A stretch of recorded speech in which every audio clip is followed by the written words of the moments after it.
Swimming's good for you, especially if you're drowning.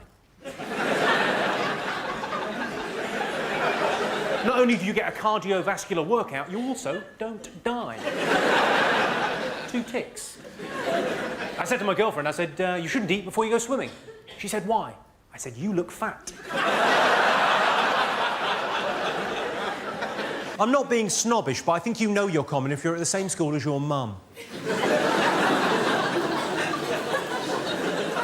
This is a bit snobbish. Do you get annoyed by kids that can't use cutlery properly? That irritates me if they can't use cutlery properly. Oh. And that would add insult to injury, wouldn't it? If you got stabbed by some Asbo yob and they were holding the knife like a pen. I'd be fucking livid. Do it again, this time properly. Caravan holidays. Caravan holidays are a fun way of telling your kids you're poor. Most people laughing, a couple of you giving me the stink eye. Giving me a look as if to say, it's actually quite a posh caravan. It's a 6th berth and we go to Cornwall, so whatever. Just one question for you. On your holidays, do you shit in a cupboard?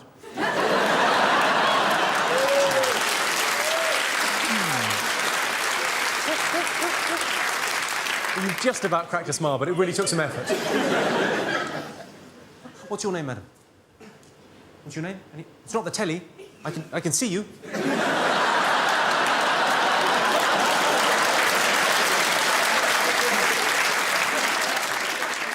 What's your name? Camilla. Camilla. And what do you do, Camilla? I suppose it depends on the guy.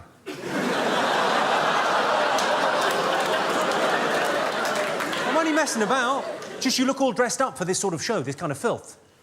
Maybe he told you, well, we're going to go and see a theatre show in the West End of London. You went, fucking brilliant. You probably didn't even say fucking. You probably went, marvellous. The West End of London, a theatre show. This will be, oh, a bit of class. And he's finally, and then you, this, and you're going, for fuck's sake. You bought the ticket, and how do you two know each other? That's your mum. Well, you don't even look like, you look as if you could be sisters. You don't look young, she looks fucking old. You let yourself go. I can't help myself. It's some sort of trap. I love the fact you've just turned around to go, does she? What have you done to yourself there? You've got a little thing on your... I told you. What did you do? He's got a little bandage on his face there. What have you done? I had a growth cut out. You had a growth cut off your face? Oh, sexy. Wow. It'll look better after. No, I like the little thing. It's very, very macho. You could make up a better story than that, I feel. There's got to be a better story than I had a growth. I had a black eye a while back. I had a black eye because I was playing tennis. I got a tennis ball in the face, so I got a black eye. Obviously, that's a shit story. So what I said to people initially was, you should see the other bloke. Fun for about half an hour. And then I hit upon this. People said, what happened to your eye? I go, you should see my wife.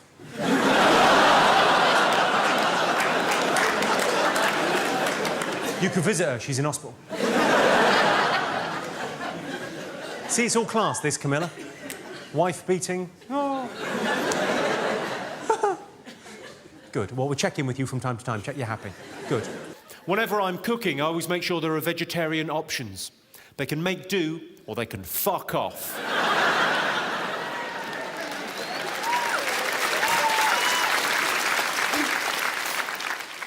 Is this racist? Do Chinese people have Guess Who?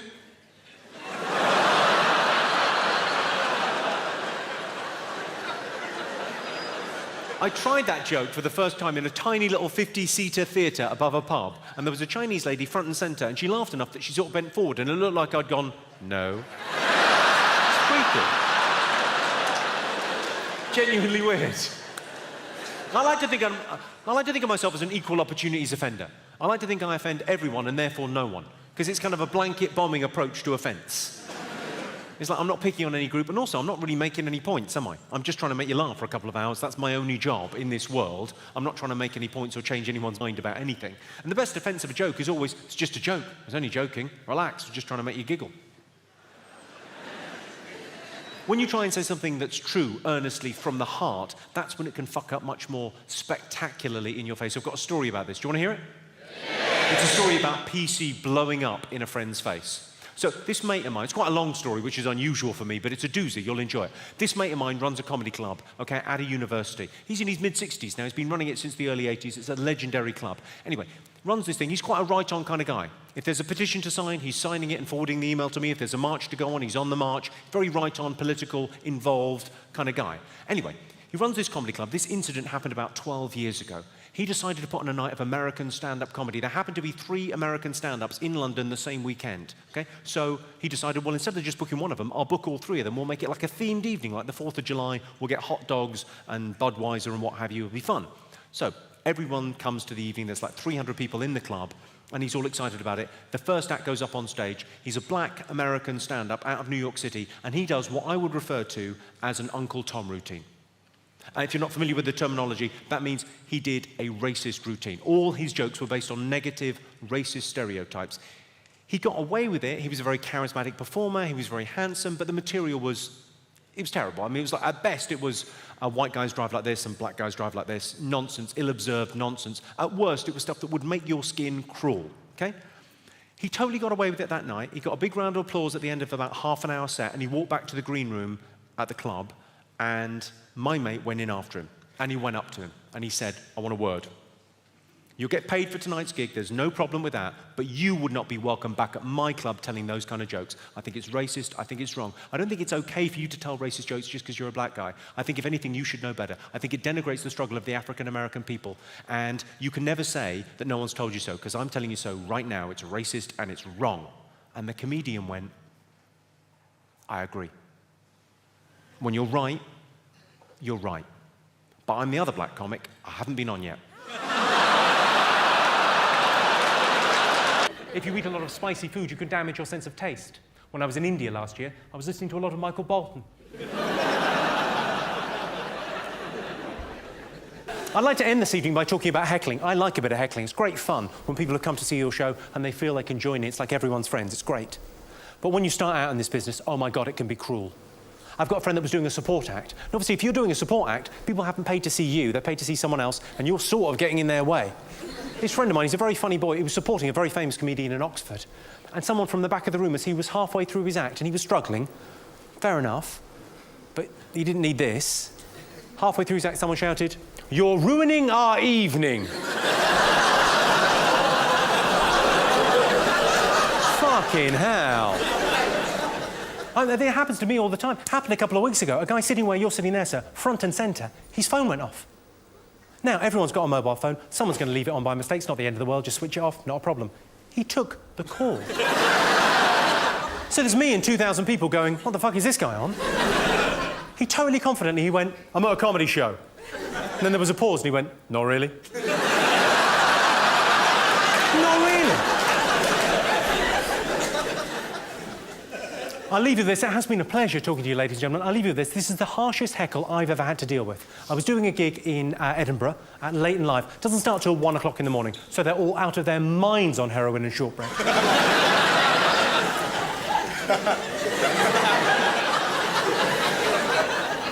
Okay, so it's a late night gig. Everyone's drunk and high and out of their minds. And it's all going quite well. I'm about 10 minutes into the gig. And, you know, doing my usual thing. It's about 8 years ago. I was pretty new to this game. And this guy from the side shouts very clearly, loudly, confidently, just as I'm halfway through a joke, "My mum died of cancer." I thought, shit the bed, what the fuck? I thought, well, I'll deal with this logically and in order. I said, well, firstly, I wasn't talking about mums, and secondly, I wasn't talking about cancer. And he came back with the epically harsh, "No, but it was funnier than this." I had this amazing cab driver. He was driving a black cab. He was whistling, yeah, smiling, clearly having a brilliant time. He said, "I love my job. I'm my own boss. Nobody tells me what to do." I said, "Left here."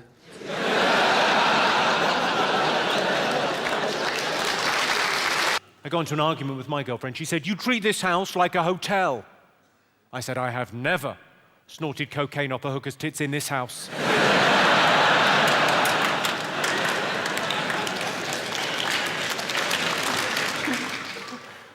Told my girlfriend the top she was wearing was too revealing. Said Jimmy sometimes cries after sex.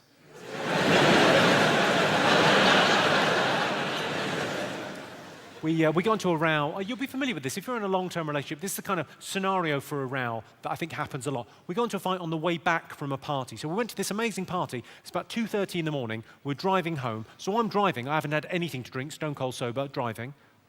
She's had quite a lot to drink. I mean, in terms of units of alcohol, she's had an awful lot to drink. But she's not drunk.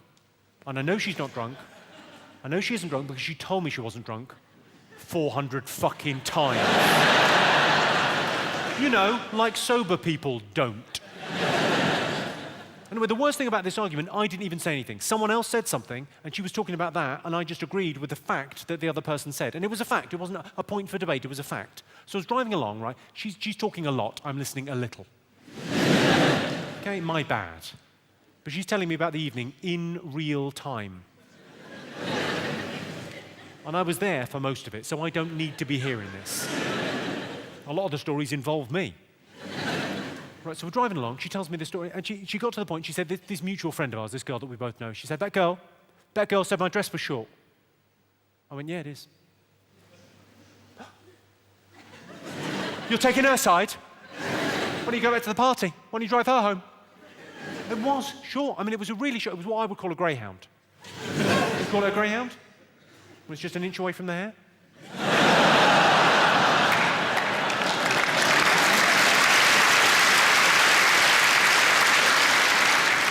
Really short skirt, so like I went, it is short, yeah. She went, oh, you're taking her side? When you go back to the party and drive her home then, if you fancy her so much, try not to mind me, you saying I've got fat legs. Suddenly fucking Chewbacca's in the car. You never fucking fancy me anymore, you know what the fuck, there's just snot and Next thing I know, like within 20 seconds, she's pulling on the car door. We're doing 40 miles an hour, middle of nowhere, 2:30 in the morning. She's going, I'll walk home, trying to open the car door. She's not wearing a seatbelt because she's pissed. Opening the car door, safer. Opening the car door, I had to stop the car. Because it's dangerous, right? So as soon as I stop the car, she fucks off out, immediately. Teetering on heels up the road. No coat, no money, no keys, no idea where she's fucking going. I'll walk home, you don't even fucking care, I'll fucking walk home.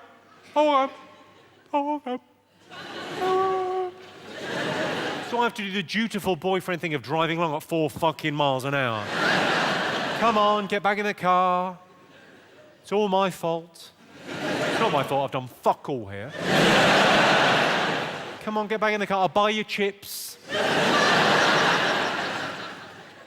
Please just get back in the car. Anyway, long story short, I got arrested for curb crawling. I don't know about you, but I think the best thing about a big, passionate argument is tumbling into bed together afterwards and lying in cold, grim silence until dawn. Are you asleep? I can't sleep. I'm too full of hate. Do you get this? Do you get the super patronising warning from the waiter about the hot plate? Do you get that when you go out for a meal? Yeah. It arrives and the waiter goes, be careful, the plates are very hot. You think, yeah, I'm a grown-up, I think I can operate a plate. Also, I can't help but notice, Mr. patronising waiter, you just put it down with your hand. But it's too hot for my little fingers. I'll tell you what, Mr. patronising waiter, should we see if it's hot? Shall we? Ah! It's really hot. I don't want to be a dick, but you should have said. My own mum thought I was gay. When I was 19, my mum was convinced I was gay. It's very difficult to convince your mum you're not gay. Until we got a camcorder, I was fucked. But I'm what's referred to as a gay-friendly act. You know? I'm a gay-friendly act. I was asked last November to judge Mr. Gay UK. I said it would be my pleasure. He's against nature and against God, and he's going to hell.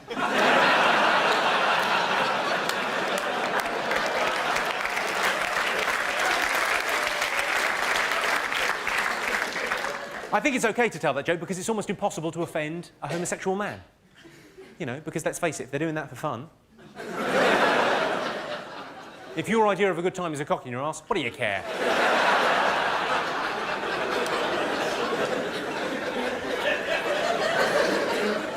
We've all thought about gay sex, though, haven't we? You've thought about gay sex, haven't you, sir? No. You haven't thought about gay sex. You just leapt in there and fucked him. Well, I admire your honesty, sir, and your bravery. I thought about gay sex. I thought, oh, my cock could get covered in poo.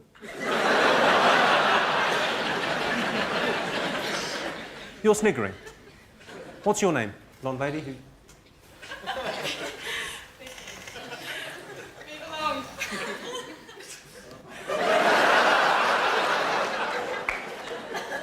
Move along? What are you saying, Vicky? Dance for me, monkey boy?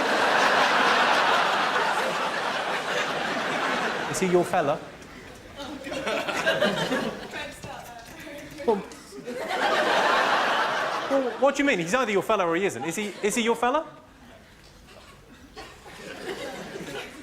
Yeah. Sorry, she's saying yes, and you're saying no, and you're just you've gone really red and you look really embarrassed. They're fuck buddies.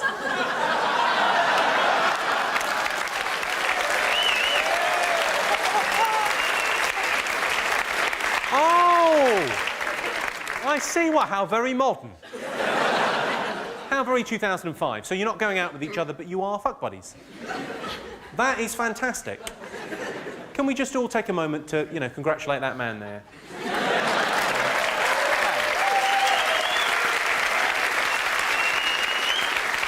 A lot of work has gone into that. A lot of work has gone into that. He's had to buy a Cosmopolitan for a couple of years.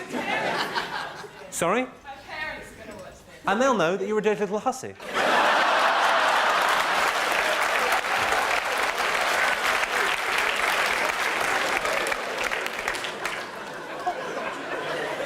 The great thing about that is that he's convinced you that, yeah, we don't need a relationship. It's so old-fashioned. I should be able to sleep with whoever I want to sleep with. And so should you, as long as it's just me. When I say... There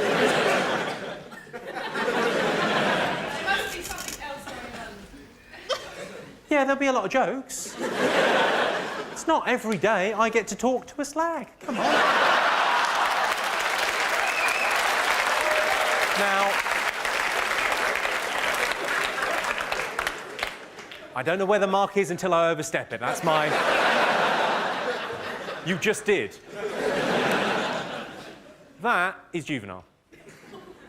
Sorry, for those of you that didn't see that, it'll be on the DVD. Available at all good car boots. Vicky's response to that, yeah, she's been called a slag at a show. That's not good in anyone's book, and I apologise for that unreservedly. But did you really need to do that?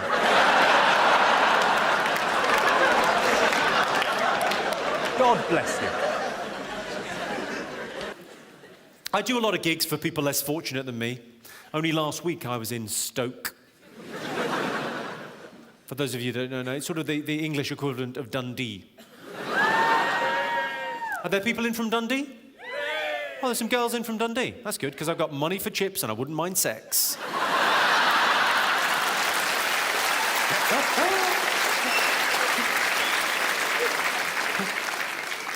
I like the fact the girls from Dundee applauded that. Just the, yeah, you're going, yeah, fuck, chips, ooh. Should I do my impression of me seducing a girl from Dundee?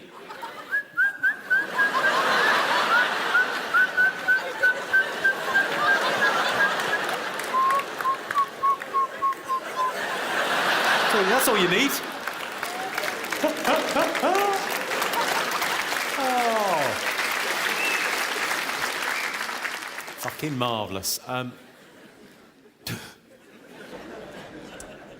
Right, what should we do here? Well, very much your decision. I wrote a letter to Stephen Hawking. Would you like to hear it? Fine. On your own heads be it. Okay, it's to Stephen Hawking in Cambridge University. Dear Professor, I know you get lots of letters asking you all sorts of things about the nature of the universe. And I also know you don't have a lot of time on your hands to be answering all of them in great detail. But perhaps this question from my 9-year-old will inspire you a little. He is severely disabled and has similar limitations to you. But equally, he has a great spirit and refuses to give in on a world all too ready to dismiss him as a four-eyed, monotonal, voice-box, wheelchair-bound freak.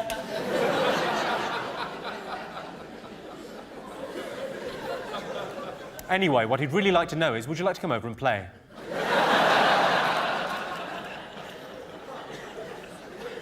Now, obviously, when you send a letter like that, you're not expecting a reply. You're certainly not expecting a phone call. But that's what I got.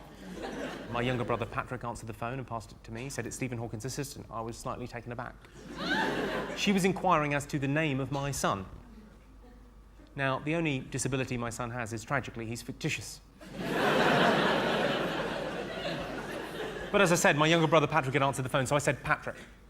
I gave a name, and then she asked about his disabilities, and I, watch a fair amount of daytime TV. I was able to cobble something together. And the reason I did that was not to sort of continue the joke. I just thought, well, she'll be embarrassed on the phone if I say it's just a silly joke. So I thought, well, I don't want to embarrass her. I'll just say it. That'll probably be the end to it. But it wasn't the end to it at all. About 2 weeks later, I received this letter, a lovely letter, and she sent me a biography of Stephen Hawking with a photo. It's not signed.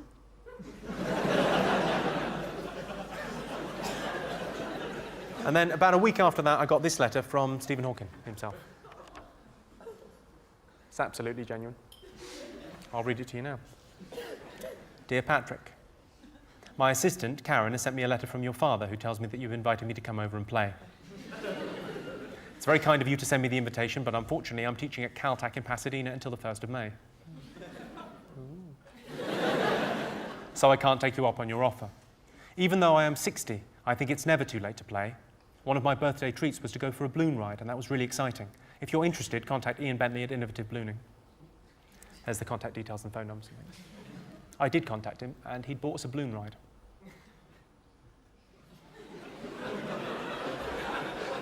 I did briefly consider crippling my younger brother to take him up on the offer.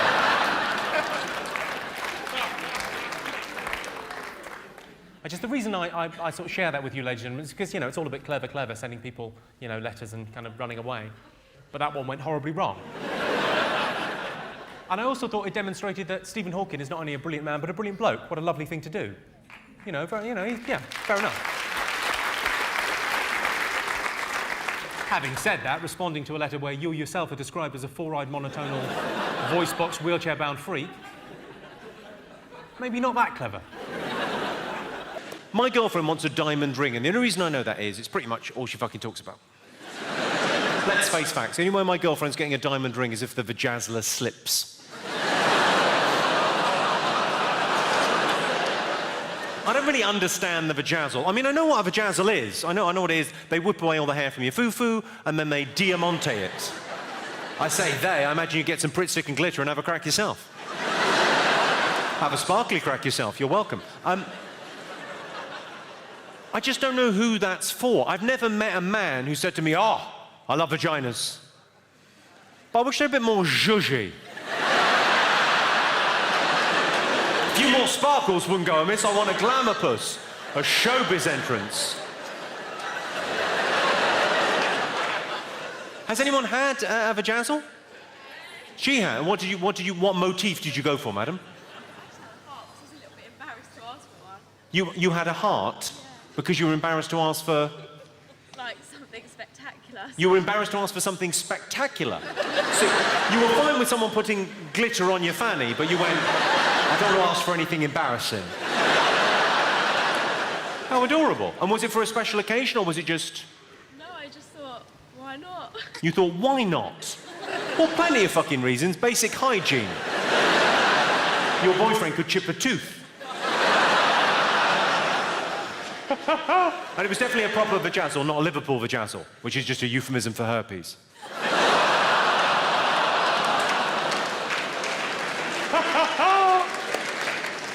Has anyone else come across a vajazzle?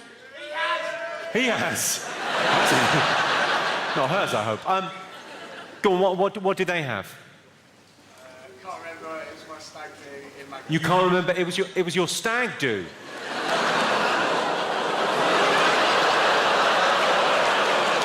Oh, you can't remember anything. Sounds like a Liverpool vajazzle to me. No, love, I don't know what happened. It's just really itchy. Fucking hell. Obviously, I could never get a vajazzle because I don't have a vajayjay, but I would consider glitter balls. For a special occasion. Most people that get cosmetic surgery are disappointed with the results, but they look pleasantly surprised. Have you ever got mixed up between car booting and dogging? It's embarrassing, isn't it? I paid 50p to fuck a guy's wife. Dogging, or pay and display, as I like to call it. Or park and ride. Make-up sex is amazing after you've had an argument, but inappropriate if you've had a fight with the traffic warden. Women get annoyed when men use the last of the toilet paper. Do you get annoyed at that, ladies? Yeah. So what I've done is I've stopped wiping my arse. And still she's upset. And women, in fact, use twice as much toilet paper as men, which is fair enough. They've got double the number of bottoms. I quite like that as a term for a woman or a lady. I like the term double bum. Have you met my double bum? No, 2 bums, yes. One at the back, as is traditional. Another little fella around the front. Little fella's maybe the wrong term to use, but I'll use it in a sentence. I was on holiday with my double bum. We were in Thailand. We were having a little bit of lunch in a cafe on the beach. She said, I'm just going to go for a pee. I'll be back in a minute. She was back almost immediately. She said I couldn't go. It was disgusting. My question is simple. Has that ever happened to a man in the history of the world? Ever? Let's face it, fellas, if we're going for a piss, it is going to happen. The gents could be a pile of rotting corpses yay high. The worst you're going to get from a bloke is you want to breathe through your mouth in there.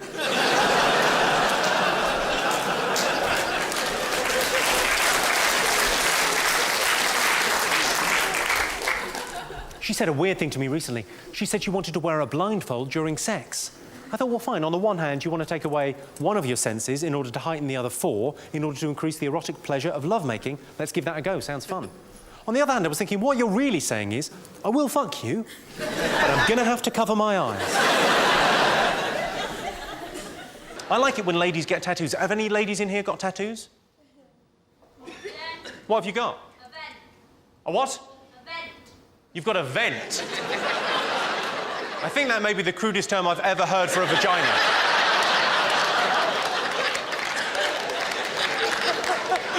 I've got a vent.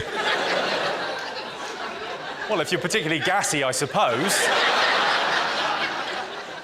Whereabouts is this vent?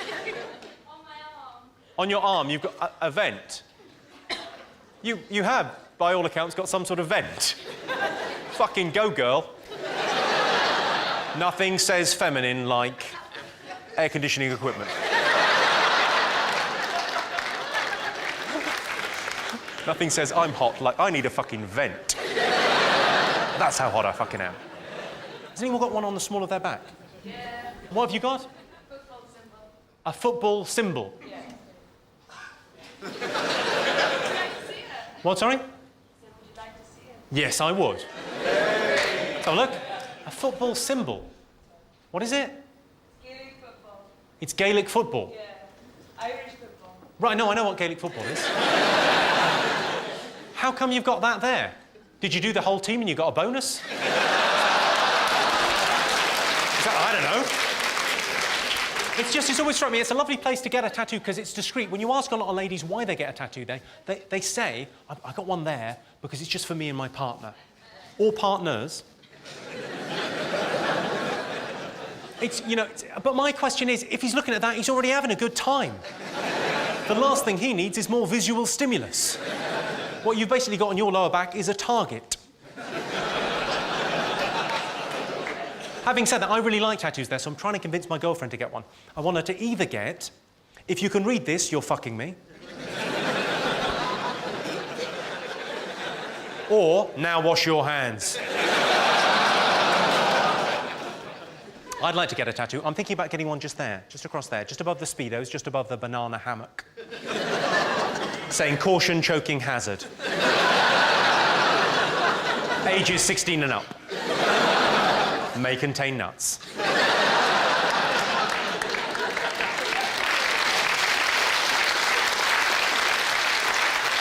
Have any of you seen my impressions? Have you seen any of my impressions before? I don't do many. I do a few. I'll do one for you now. Are there any lesbians in? Does anyone enjoy smashing pasties?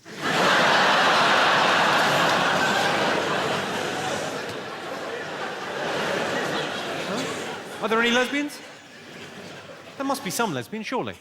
What, is there a pool tournament on? Where are the lesbians? You up there somewhere?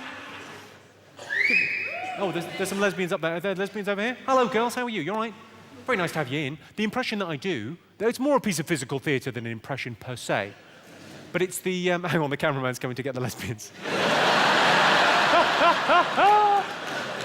It's more a piece of physical theatre than an impression, but it's actually, it's the breakup of a same-sex relationship between two women. And I think it captures the emotional turmoil and the anguish when love breaks down. When you still love that person, but you're no longer in love with that person, and you've got to go your separate ways. Would you like me to perform it for you now?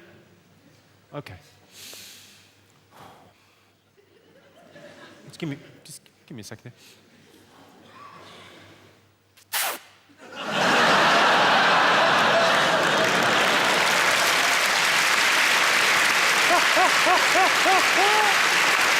What did you think was going to happen?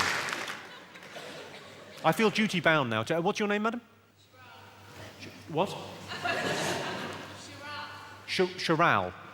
Okay, fine, Charal. Sure, we'll go with Charal. And who are you with? Who's the other half? Rosie. Hi. I feel duty-bound to ask you the question I've asked every lesbian I've ever met. What would it take to get you back on solids?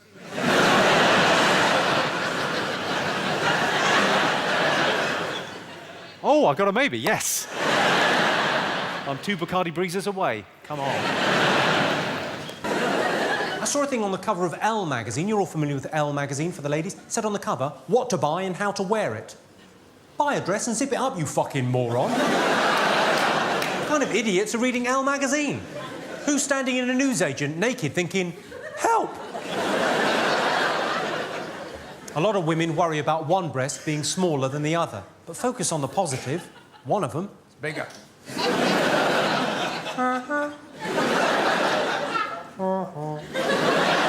And we call that one our favourite. This is interesting. There's an evolutionary reason why men love breasts. It's because prehistoric men loved breasts. Have you noticed this, ladies? All men have got obsessive-compulsive disorder when it comes to boobs. Have you noticed that? All men have got OCD when it comes to breasts. No man has ever kissed and caressed a breast, yeah? All right, not a brilliant mime, I'm sorry. That looked like I was cracking a safe whilst trying to get the temperature right in a hotel shower. Pretty multitasking. Turn on the taps, test the water. That's how I remember it. That's very much foreplay for beginners. Not ready yet. Not ready yet. Oh, like a fucking slip and slide. Bang. Sorry, I got rather sidetracked there. What I was saying was, no man has ever kissed and caressed a breast and then not done exactly the same thing for exactly the same duration of time to the other boob. It's like we think your breasts are sentient beings, and they'll be annoyed if we've got a favourite. One of your tits will be sat there going, she has all the fun, does she? My partner is always saying to me, you never tell me how you feel. About 2-3 times a week she'll say that to me. She'll go, you never tell me how you feel. What is she talking about? Only yesterday, I woke her up by slapping her in the face with my cock. How much clearer can I be? This means I'm horny. Sorry, sir, we made eye contact there. I didn't mean anything by that.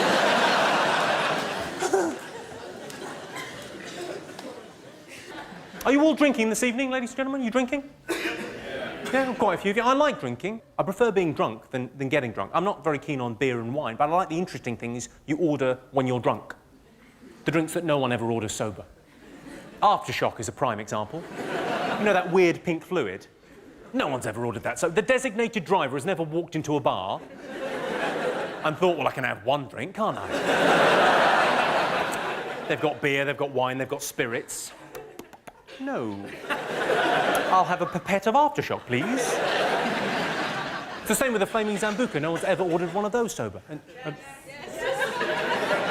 You have? You've ordered a Flaming Zambuca sober? It's not a drink. It's your drink. You order flaming Zambucas? Yeah. The clue as to why you shouldn't order one, madam, is the fact it's on fire. It's the equivalent of walking into a kitchen going, I'm a bit thirsty. There's a glass and a tap, and then spotting out the corner of your eye a gas hob. The only reason I could possibly think of to order a flaming Zambuca when sober is if you meet a girl and she's something just a little bit special. Yeah? Maybe you've been out on 2 or 3 dates, you've established she's beautiful, she's intelligent, she's funny. You think you might be in love with her, you think she might be the one, but she's got a bit of a problem with facial hair on the top lip.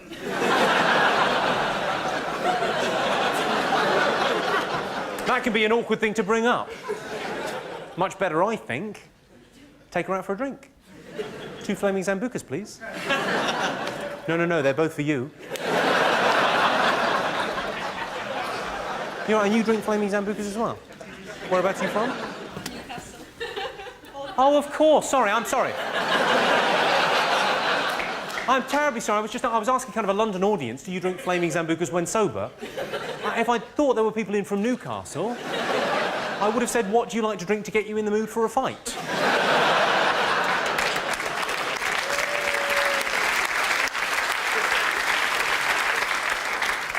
So what, are you down here on the Rob, or what are you up to? So we sent you an email saying if you wanted to go out for drinks in Newcastle, we'd show you the better sites. The best sites in Newcastle? I imagine the one where you go... Oh. The best.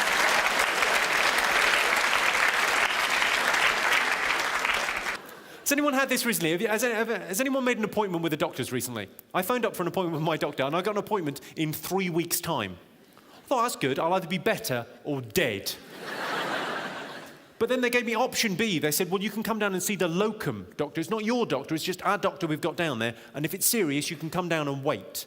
So that's what I did. I went down to the doctor's surgery and I waited for like 4 hours. And eventually, I got called into the little treatment room with the doctor. Walked in there. Stunning looking doctor. I mean, properly 10 out of 10. Absolutely gorgeous. Exactly my type. I went,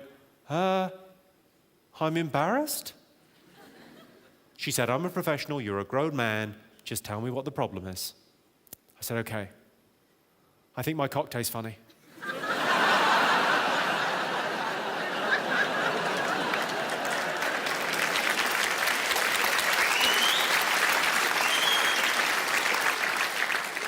I don't know if you got a test for that, but I've had an idea. It's weird, the gender stereotype in that joke, isn't it? Like the idea that when I say doctor, most people imagine a man. That's very odd, because we all know there's loads of female doctors, but if you're honest, when I say doctor, do you imagine a man? Yes? It's weird. And when nurse is even worse. If I say nurse, do you imagine a woman? Sounds like a slightly overactive imagination there. Oh, yes. I mean like a proper nurse, not like a stripper in a pub. When I say nurse, do you imagine a woman? Yes? But we all know there's loads of male nurses. Although it's not pronounced male, you don't call them male nurses. It's actually pronounced male nurses.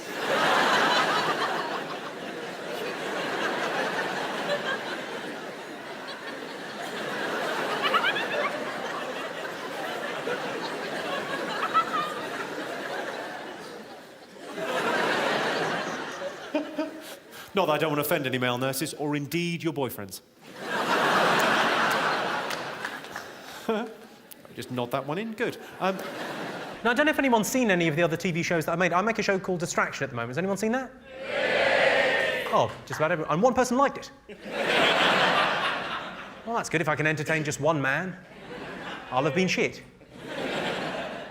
The Distractions is quite good. It's Channel 4's replacement to Sex in the City. Just imagine the city is Dundee and the sex is anal. You get the idea. I do another show called Your Face or Mine. Has everyone seen that? Yeah. It's quite good fun, I think. It's a fun show. It's as shallow as a Tinker's Bar. I mean, no offence, I didn't mean to... But, you know, it's quite a fun show. It's basically about couples. It's about looks in relationships. Who here thinks looks are important in a relationship? Yeah. Oh, quite a few of you being honest this evening. I sort of sit on the fence on that one. Are looks important in a relationship? Well, I mean, you don't look at the fireplace when you're poking the fire, do you? But you do when it's sucking you off, so...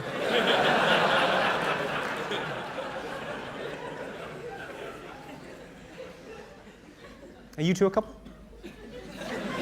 Do you mind me asking how on earth that happened? What were you thinking? You don't know? You do a lot better than that. You're punching way above your weight. Not just a little bit, it's a different league. Well done. Is that money or personality or low self-esteem on her part? Lovely little mix of all three. That's basically the show, Your Face or Mine. That's it, that's all we do. We string that out for half an hour, the magic of television. Although it's quite awkward sometimes because there's quite young couples on the show and, you know, they're 19 or 20 and they're talking about their looks. It can be a bit awkward sometimes. We had an incident on the show where a woman came on with a medical complaint. I'm not sure what the correct medical term is, but she had a wonky face. I'm pretty sure that's not the correct medical term, but... She wasn't an unattractive girl either. She was quite good looking, but one half of her face was a lot lower than the other. Just a bit wonky. What had happened is she'd sent in a videotape to be on the show and recorded it rather coquettishly like that. And then she turned up and gone like that, and we'd all gone like that. And obviously the producer said, well, this is, it's quite a serious thing. This is a show about looks, and she's got a wonky face. We've got to at least address it for the audience. I thought, what am I going to say? What's with the wonky face, love? I didn't say that. I said, could you tell me about your face? And luckily she played along. She said, yes, there's a story behind this. When I was 11, I had a skiing accident. I was skiing down the side of a hill, and I skied into the side of a chalet. And I broke my leg and my arm and my jawbone and my cheekbone and my eye socket, and I had to be airlifted to hospital. And I said, at least you got to go in a helicopter. Her face fell. Sadly, it didn't even up. That would have been rather miraculous. A friend of mine, quite recently, a couple of months ago, got proper, old-school flashed. Guy in a Mac, at dusk, in a park, one of those. Sorry, I've added that. I don't know if he did that. You would, though, wouldn't you? You'd give it a bit of cock slap. You'd probably treat her to the windmill, wouldn't you? Who are you hurting? Anyway, she got proper old-school flashed, and she shouted, rape. I thought, don't give him ideas. Don't workshop it, you fucking lunatic. Has anyone in here been flashed? Yeah. Go on, what happened, madam? Is it a funny story or is it distressing? I was in a club and some guy flashed me. In a club? In a club and someone flashed you in the club? Yeah. Are you sure you didn't go off with a man in a club? I was kissing him, and I undid his zip, and then he flashed me. Go on, what happened? Tell me the story. It was in the middle of the dance floor. Middle of the dance floor, and he was throwing some shapes, and one of his was... No, my friend told him that we were lesbians to get rid of him. So to get rid of the guy, your friend told him you were lesbians. That's how these two started, but then they liked it, so they stuck with it. And did that work? Oh, she said, we don't like cock. And then he She said, we don't like cock. So sorry, so someone got his cock out in the middle of the dance floor in a club, and you went, oh no, sorry, we're lesbians. You could have just told him to fuck off. You're incredibly polite. I'll make up an excuse so he doesn't feel bad. I don't want the flasher to feel rejected. How nice are you? And has anyone else been flashed? You got arrested for flashing? Well, don't take it out on me.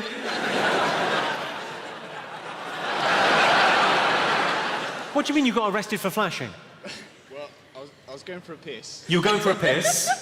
This sounds like bullshit to me. You were going for a piss. Where were you going for a piss? Set the scene for us. I've never met anyone that's flashed. Go on. It's going for a piss in a primary school. In a car park, okay. In a car park outside, you're going for a piss. Caught short, late at night, fine, okay. Yeah, and I needed a piss, so I went up against a tree. You went up against a tree. Yeah. Turned out it wasn't a tree, it was a fat girl.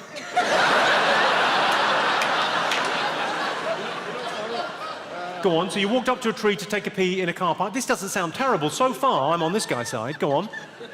So there was a woman in the trees. There was a woman in the trees.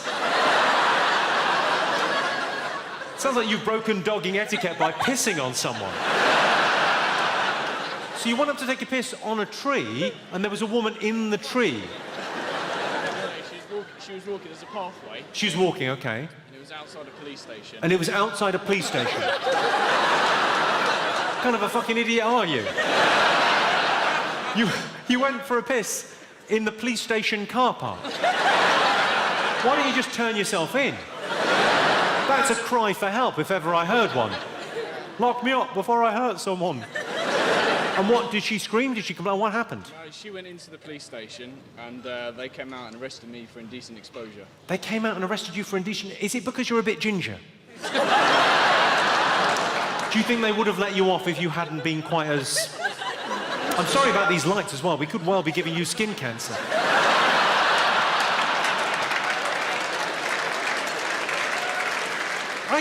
I think I'm on your side there. If you're taking a piss, that's not indecent exposure, is it? What do you think? Are we on this guy's side? There's one man, no. Stop pissing outside, you crazy fool. But because there was a woman in the other night with a story. She said, oh, I got flashed. And then she told me the story, and I wasn't sure. She said, I got flashed. I said, has anyone been flashed? She went, yeah, I got flashed in Disneyland. I said, I'm all ears. She said, I was in Disneyland, Florida. I was walking in past the hotels in Disneyland and into the park, and I looked up at one of the hotels, and a guy was opening his bedroom curtains, flashed me. I said, no, he didn't. You are a peeping Tom. You ever done this? Have you ever been driving along and you've hit a rabbit? The worst thing is the noise. That horrible, familiar sound of a hammer hitting a rabbit.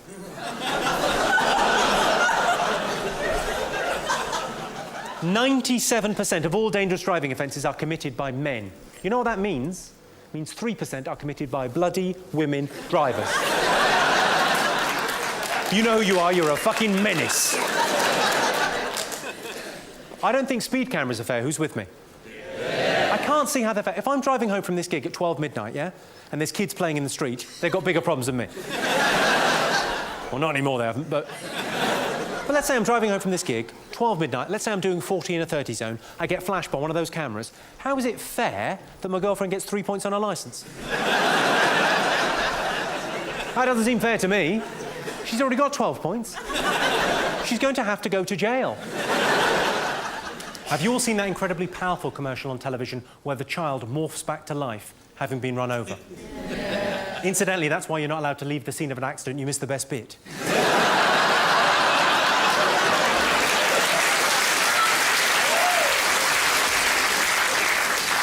That advert clearly states if you're doing 40 miles an hour and you hit a child, there's an 80% chance that child will die. If you're doing 30 miles an hour, there's an 80% chance that child will live. Here's my question. Where's the ad for swerving? That advert's basically the government going, hey, watch out, there's a kid in the road. Slow down, take the edge off. But it must learn its lesson. How old did you say you were, sir? 14. You're 14 years old. Right, and what's your name? Sam. Sam, right. Let's say I'm driving to you, Sam. At, I don't know, 40 miles an hour. And you run away at 10 miles an hour. It's an aggregate of 30, isn't it? Not only have you given yourself a chance of survival, you've also learnt a little something about maths. My favourite story of the last year concerned an Oxford student. He was walking home late one night and he sexually harassed a police horse. Not like that. That'd be my favourite story ever. But he was walking home late one night and he called the police horse gay. That was his crime. Now, if ever there was a victimless crime, that's it, calling a police horse gay. For a start, there's nothing the matter with being gay. Secondly, it's a horse. It can't understand. Thirdly, even if by some miracle it could understand, I think the horse would be OK with being called gay because I think a horse would be fairly sexually self-confident. I mean, for a start, it's hung like itself. But the policeman didn't let it go. No, he got off the horse, he arrested the young man, took him to the cells overnight. In the end, he was fined £70 through the courts for calling a police horse gay. I wish I'd been his lawyer. I would have got him off. Because in his defence, the horse was standing naked on all fours in the middle of the street.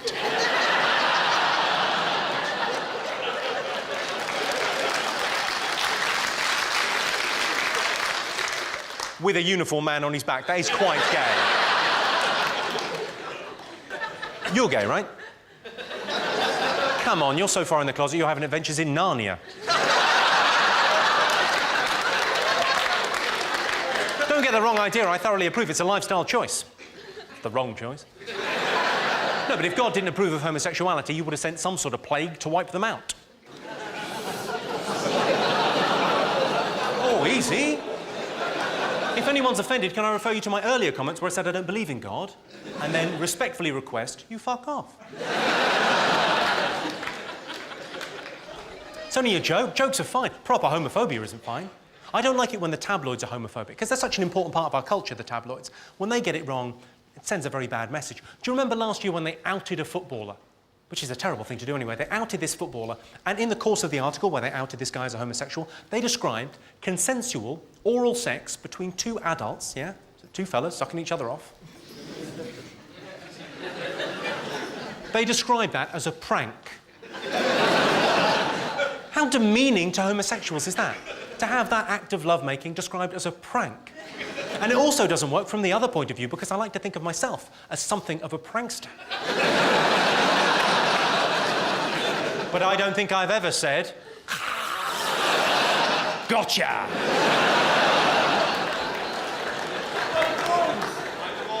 Don't forget the balls. Bless you. You really do care. Whereabouts are you from, sir? You're from New York. What are you doing over here? Do you mind me asking? For work. I'm an angel man. You do something? You moved here for work? Yeah. What sort of work do you do? I mean, I'm not suggesting I need to see your papers, but... What are you bringing to the party? Finance, IT. Finance and IT? I can't really think what that is. Is that cash points?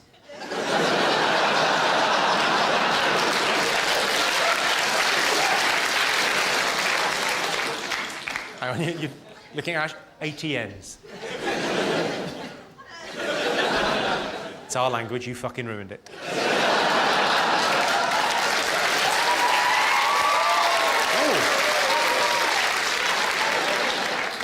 Yeah. Next time you have a fight with someone, stop getting us involved.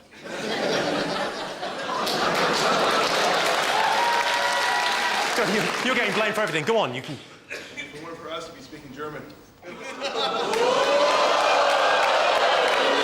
Sorry, if it wasn't for you, we'd be speaking German. How little do you know about our language abilities? There's no way we'd have picked it up in 60 years.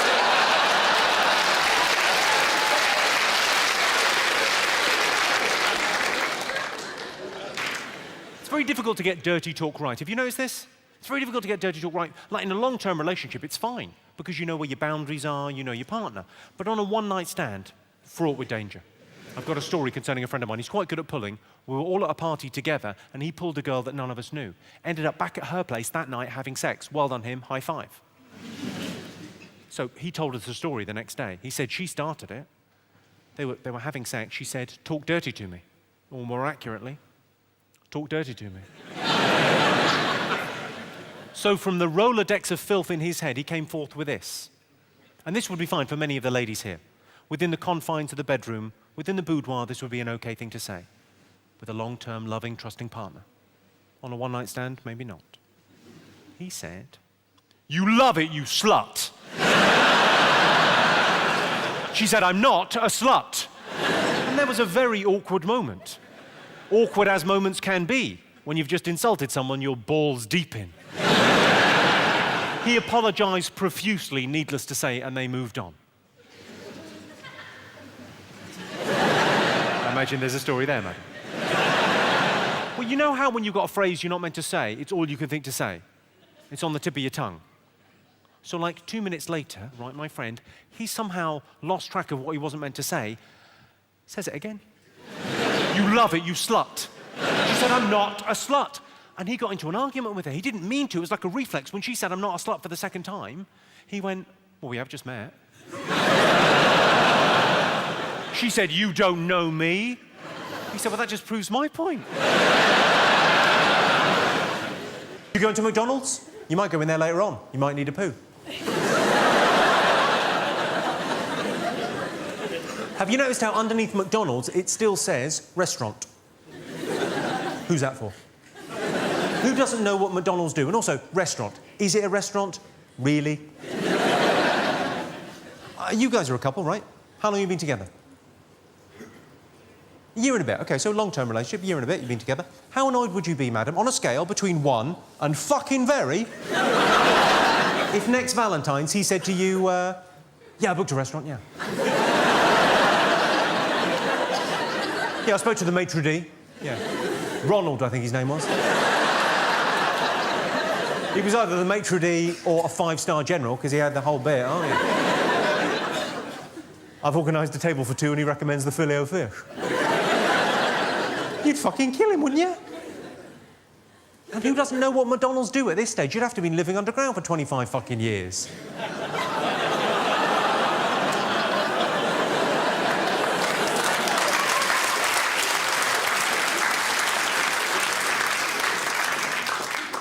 Was ist das? Hamburger. Schnitzel. Schnitzel for the Fritzer.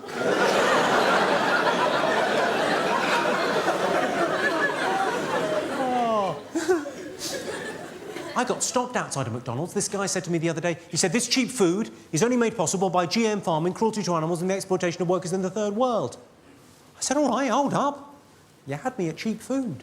I'm going in, there's no need for the hard sell. All that other stuff is just a bonus. I went on holiday recently, and they told me on holiday, yeah, in the hotel, that they had special stuff in the swimming pool that turns the water purple if you pee in the pool. So I didn't pee in the pool. I didn't realise they had stuff for shit. But they clearly did, because they were onto me almost immediately. I told them it was a brown shark. They were having none of it.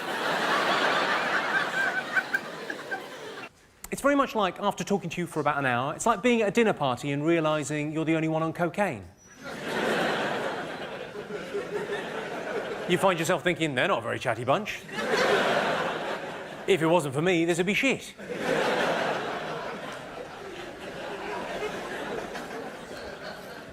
I was going to tell you a story about a gig I did recently. I did a gig for Mojo magazine. It's a big, you know, pop magazine. And did a gig, it all went well. I was doing their award show for them. They invited me on. They said, yeah, will you do our awards? I said, my pleasure, lovely. Lots of rock stars and rock chicks, be cool. There was the awards there. I was just doing sort of 10-minute stand-up to begin with. I told a slightly anti-American joke. I said, of course, in Britain, we've got eat as much as you like restaurants, whereas in America, you've got eat as much as you can. You've added that important ingredient, competition. So not only could you be enjoying a delicious meal, you could be beating a personal best. Thus, the necessity for 3 pockets on the back of your jeans, you fat fucks. And a voice from the back of the room shouted, fuck off! I thought, I presume you're American, are you? He said, yes. I said, think of it as friendly fire.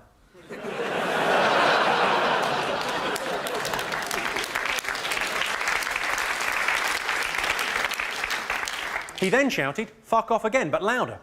I thought, well, I better deal with this. I said, I'm sorry, ladies and gentlemen, the only reason I got into comedy and doing this kind of thing is because I thought it would be a bit of a fanny magnet. I wasn't expecting a cunt like that.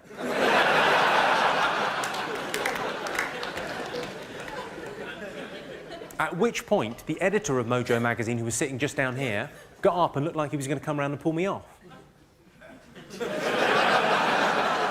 Not like that. That was funny, well done. No, you go ahead.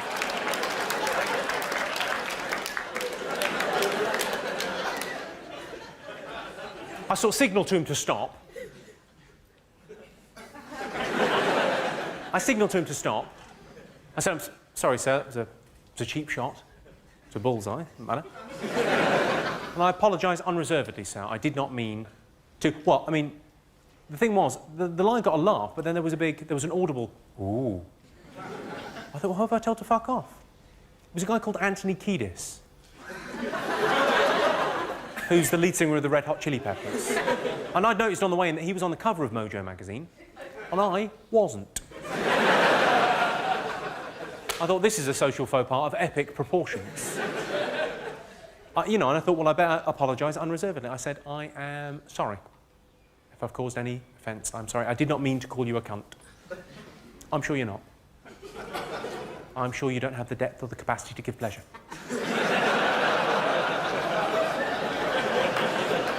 I'd say comfortably 4 minutes later, I was presenting him with a Lifetime Achievement Award.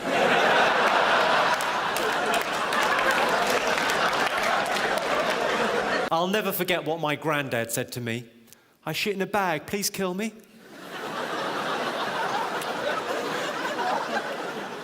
Whenever I'm in the changing rooms at the gym, I'm always embarrassed by the fact my penis is so much bigger than everyone else's. But then, in fairness, it is erect.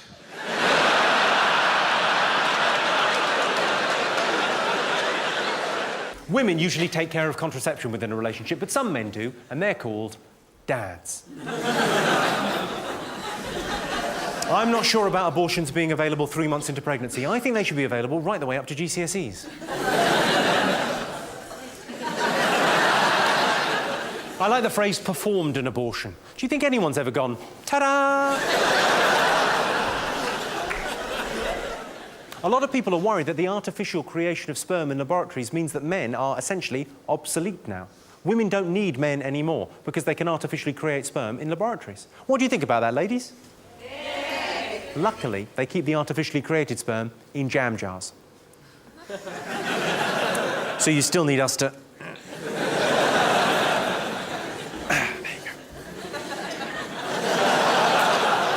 I'm not sure if that's exactly how artificial insemination works. But you get the gist. There's nothing rude about gist. You're making your own jokes now. I was in Edinburgh last year. I saw a sign in a window. It said, watch batteries fitted. I thought it was probably not the best show on. There's a sign up in my street saying the priorities of the traffic lights have changed. There's another sign saying, children, please drive carefully. I was driving on the motorway, I saw a sign on the back of a truck, a little sticker, said, how am I driving? I thought, well, if you don't know... I've got a sticker on the back of my car, it says, keep your distance. I just need a little space right now. It's not you, it's me. You've got a question? No, I've got one of those, right? You've got one of those? In the curry house near where I live. Yeah. Try one of our curries, you'll never get better.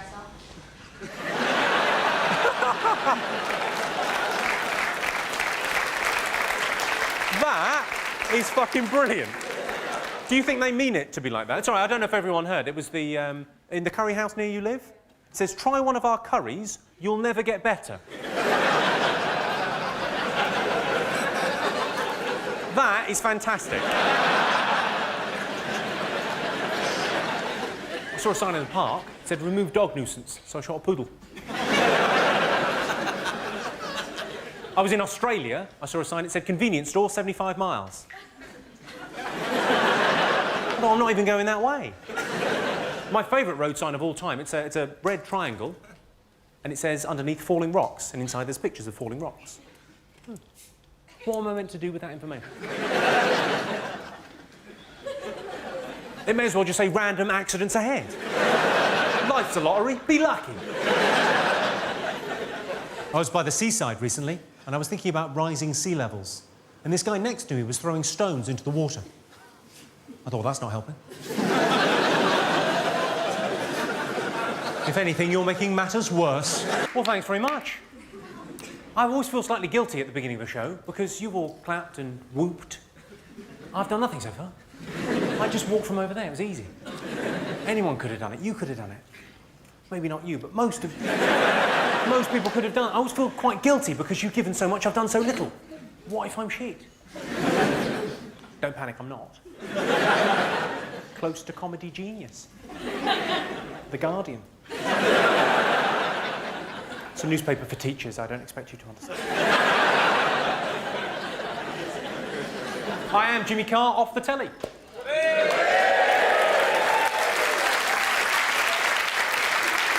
I know that because people come up to me and say, Jimmy Carr, off the telly. That tends to be less a description, more of a request. Fine. Right, let's hear it from the men of Birmingham. Give us a shout, the men. Or specifically, give me a shout, the heterosexual men of Birmingham. Same voice is just a little bit lower because you've got. Have you had the conversation, the pub conversation, the classic pub conversation? If you had to sleep with a man, who would it be? Have you had that conversation? You had that conversation? You haven't had that conversation? I will save you the embarrassment, so I'll tell you what happens in that conversation. So you're in the pub with a mate, having a drink, talking about love and life, whatever. Out of nowhere, your mate goes, if you had to sleep with a man, who would it be? Well, I wouldn't, so it wouldn't be anyone. But if you had to, who would it be? Well, I wouldn't, so it wouldn't be anyone.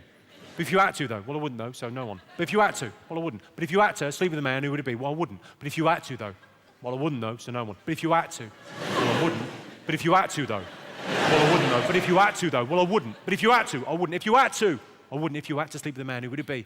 I wouldn't. But if you had to, I wouldn't. But if you had to, though, well, I wouldn't, though. But if you had to, I wouldn't. If you had to, well...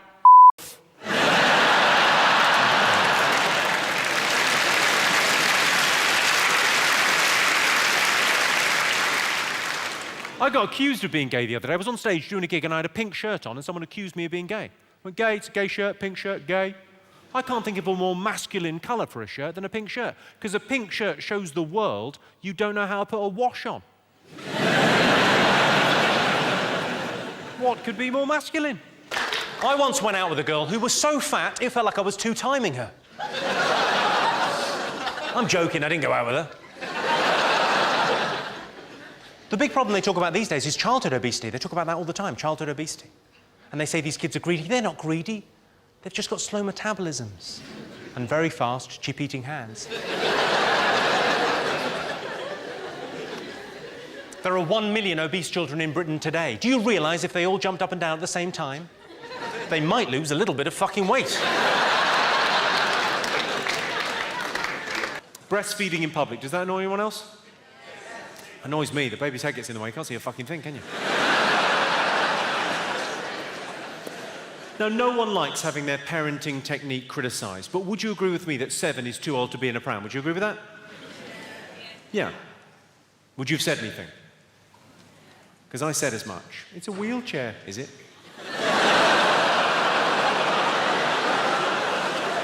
Who's got kids? Give us a shout. Who hasn't got kids? What are you saying, happier? Which is weird, because we're not trying to get anyone to join our gang. People with kids never stop going on about it, especially when you're my age. People with kids, join us. Join us. We're so happy. You don't look happy, you look tired. Join us. Who's going to take care of you when you're old? Medical professionals. I've got to go now. I've got to have 12 hours sleep. Not even tired. Of course, the pill revolutionised the way that women control their bodies. Before its invention, our poor nanas had to take it up the wrong one. Or face falling down the stairs. In a hot bath, drunk on gin with a coat hanger chaser.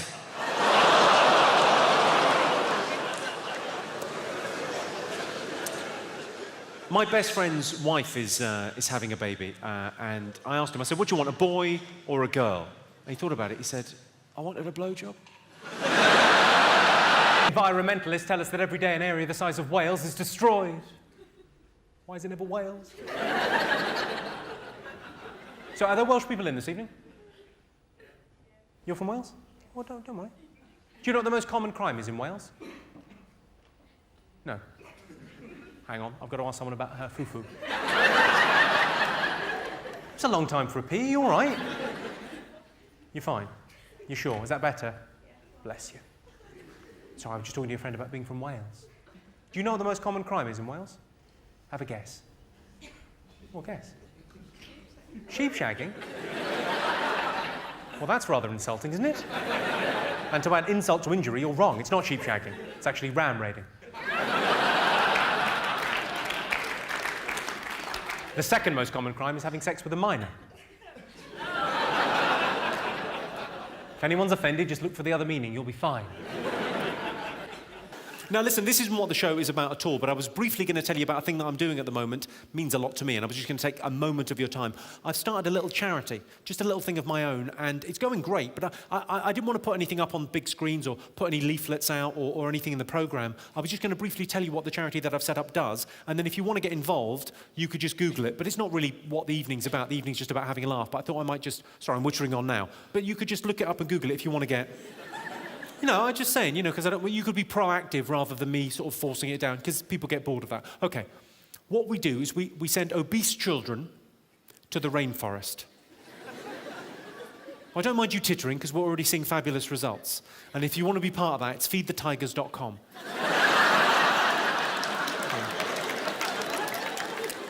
Their faces light up. Not the children, obviously, they're fucking petrified. Although it is quite ironically funny seeing them trying to run away. He's a bit late for cardiovascular now. You should have thought of that when you were waddling to Greg's, you fat fuck.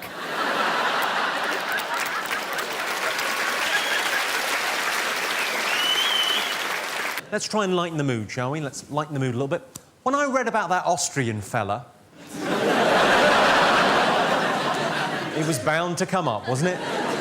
When I read about Joseph Fritzl building a cellar under his house to imprison his own daughter for 24 years so he could systematically torture and abuse 2 generations of his own family, here's my first thought. This is how middle class I am. My first thought was, I bet he didn't have planning permission for that.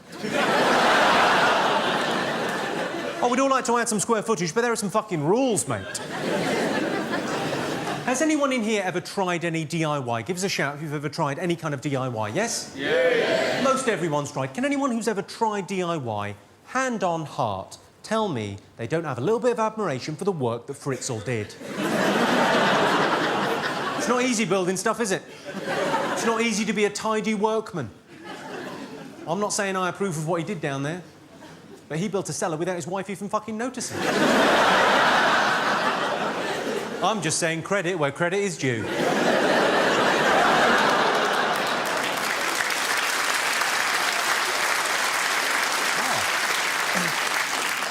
A round of applause for a Fritzl joke. You may be my kind of town. He was described in the Daily Express newspaper as the most evil man in Austrian history. Not even close. Hitler.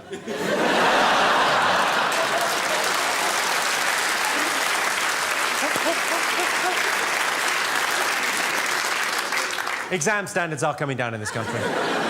But focus on the positive. We do very well in pregnancy tests. Right, let's try some rude stuff, see how we get along. Lady wind. Queefing. Fanny farts. The expulsion of air from the vajayjay during sexual intercourse. A grunt. There are 2 main responses when a queef occurs. Some couples, it doesn't matter how gnarly or squelchy the noise, they deny the queef. Did you hear anything? No, I didn't hear anything. And they move on. Some couples, it's a funny little noise, they have a little giggle, they move on. Not a problem. I like to go a third way. I like to pretend the vagina is talking to me. What's that? There's a boy trapped down a well. I like to think of myself as the vagina whisperer. What happened? Are you getting a phone call? There's a Scottish lady getting a phone call. I imagine the drugs are arriving any moment. You all right? You switched it off and it rang anyway? Well, I'm not buying that fucking story. Don't worry, it's okay. It's only a phone. Don't feel bad. It's a what, sorry? It's a late alarm to come and see me. Or come and see me an hour fucking late. You're not the one I booked for the interval, are you?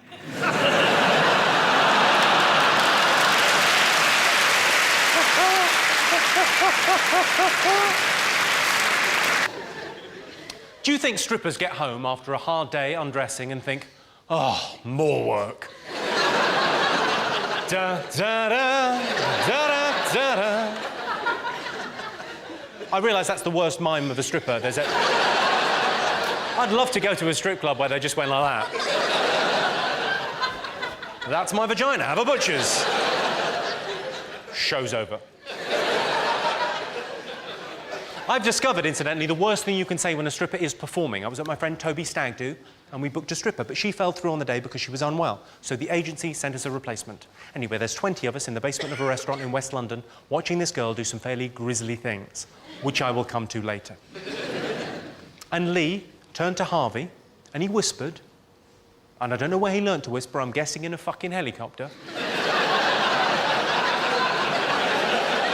Because we all heard. He went, yeah, I heard the fit one let us down. It echoed round the room. That's how big her vagina was. She was doing some fairly horrible things. She was doing a thing with a bottle. I was disgusted. Red wine with fish?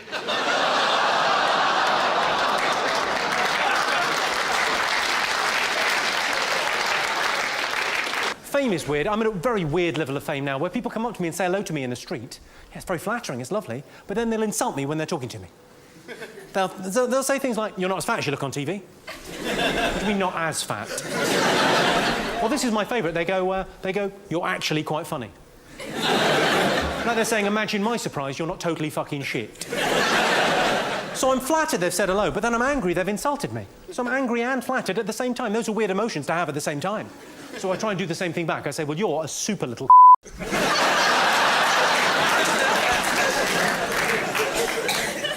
I keep on getting mistaken for Alan Carr. So what I've done is I've stopped sucking men off.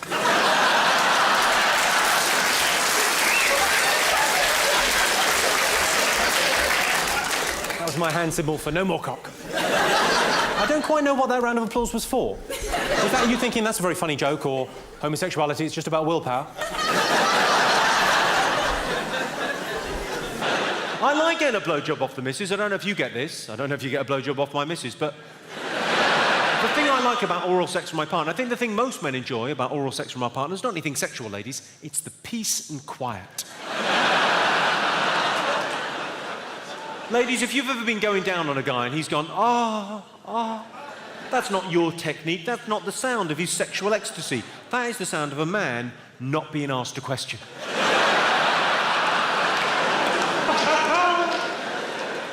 I would think about adoption. I don't have kids, but if I had kids, I think I would have them adopted. People criticise Madonna, but the kid she adopted, fair trade.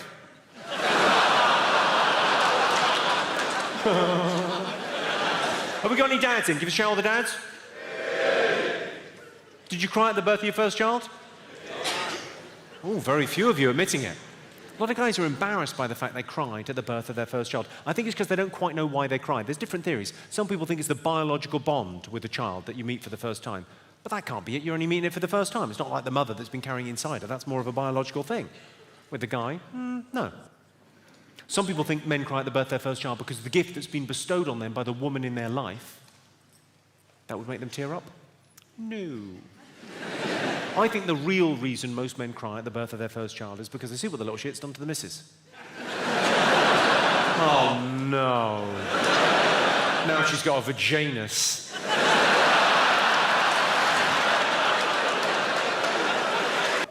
Now, I'm afraid that's almost all I've got time for this evening, ladies and gentlemen. There's just one thing left that I'd like to do, which is go through some Jimmy Carr merchandise, if we could just lock the doors. I've gone for some comedy T-shirts, which I'd like to show you. They're just up here. You know, the comedy T-shirt, it's an underutilised medium, in my opinion. Hang on. What? It's a perfectly normal thing to do. Sell a bit of wear, you know, the Rolling Stones do it, why not me? This is the first one that I did. It's, I'm a stupid, what do you think? It says I'm a stupid, so you can wear it, and the person next to you... You know, it's got jimmycarr.com on the sleeve. I'm a stupid. On the back it says the National Association of Special Needs Carers.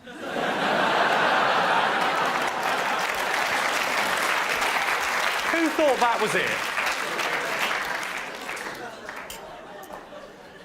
It says my girlfriend went on a UN-sponsored trip to investigate child labour in the Far East.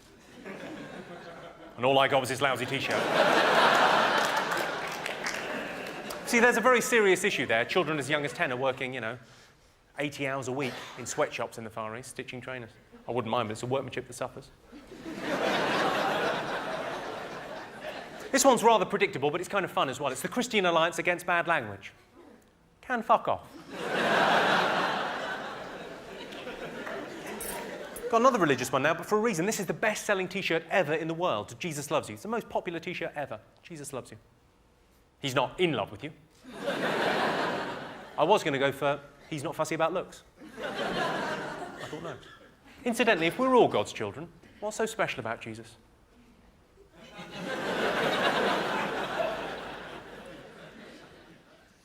This is love hurts. It's a nice sentiment, isn't it? Love hurts. Sort of shows a sensitive side. Love hurts. Try a lubricated finger.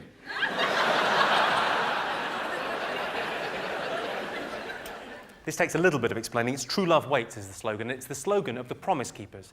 They're an organisation in America that believe in holding on to their virginity and chastity until marriage. Britney Spears was a member. I think there's some footage of her leaving on the internet. Anyway, their slogan's True Love Waits. I thought, True Love Waits is such a lovely slogan. It deserves a T-shirt. True Love Waits. Pulls out and comes on her tits. Well, this is the last one I'm going to leave you with this, ladies and gentlemen. It's been a pleasure talking to you this evening. Obviously, this is it's a lovely T-shirt. World's Best Dad. I don't know, are there any dads in? Yeah, this may be a nice thing for you to wear around the house. World's Best Dad. Nice, you wear that with pride. World's Best Dad. I fucked your mum. Has anyone got any other questions this evening? Anything else you'd like to know? Why do I get my suit? I get all my clothes from High and Mighty. It's not to do with my size or shape, it's my attitude.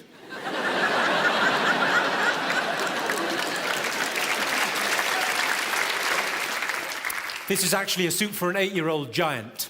I don't know why that's a giant. It's more like a thunderbird. You get the idea. Any other thoughts, questions? How much money am I making from this gig? Well, I'll put it in terms that you'll understand, sir. 100 money.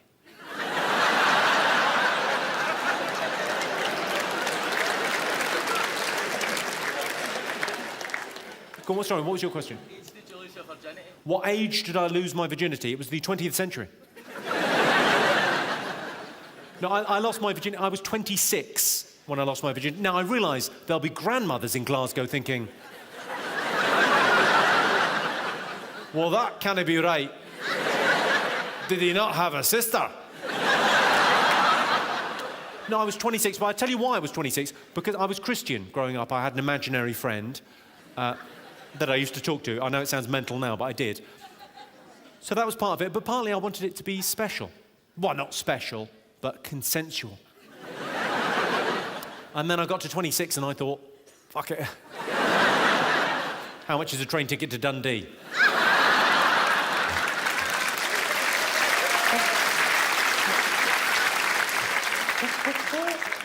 Any other thoughts? What, sorry? What's my favourite song? I would say probably Sweet Caroline. Where it began, I can't begin to know it. But then I know it's growing strong. First there was spring, then spring became the summer. Who'd have known it came... Well, sorry, I could have just gone on there. Hands, touching hands, reaching out, touching you, touching me. Da, da, da. Sweet Caroline, ba, ba, ba. Good times never seem so good. I'd be inclined, ba, ba, ba, to believe they never would. There, I'll do that. My favourite song. Yeah, do some karaoke halfway through, why not?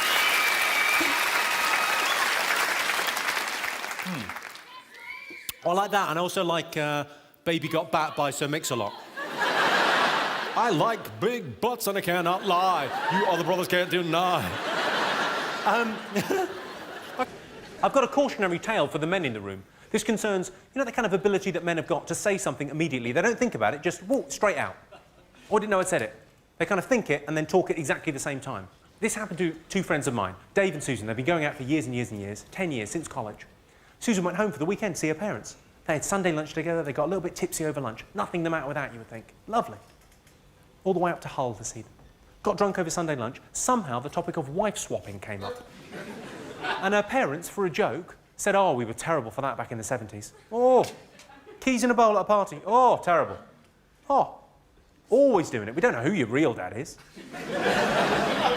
They said that to their daughter.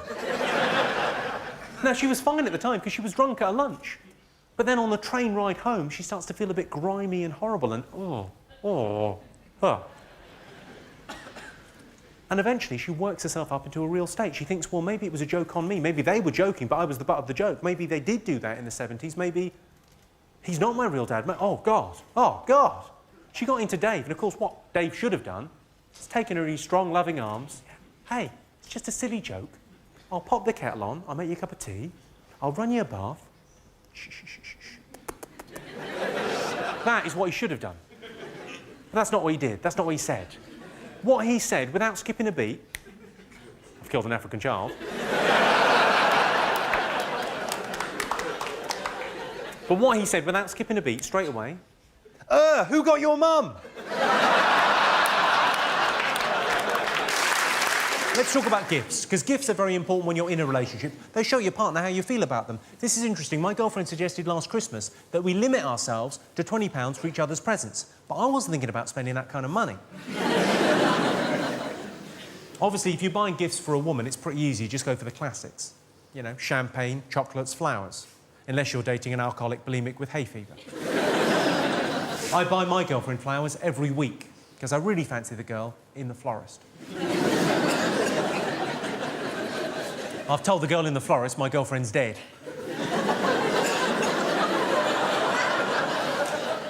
I thought it was a good idea at the time. It slightly backfired.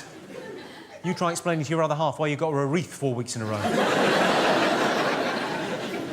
Obviously, different flowers express different emotions. So, for example, red flowers say passion. Yellow flowers say love. And self-raising flower says, make me a cake.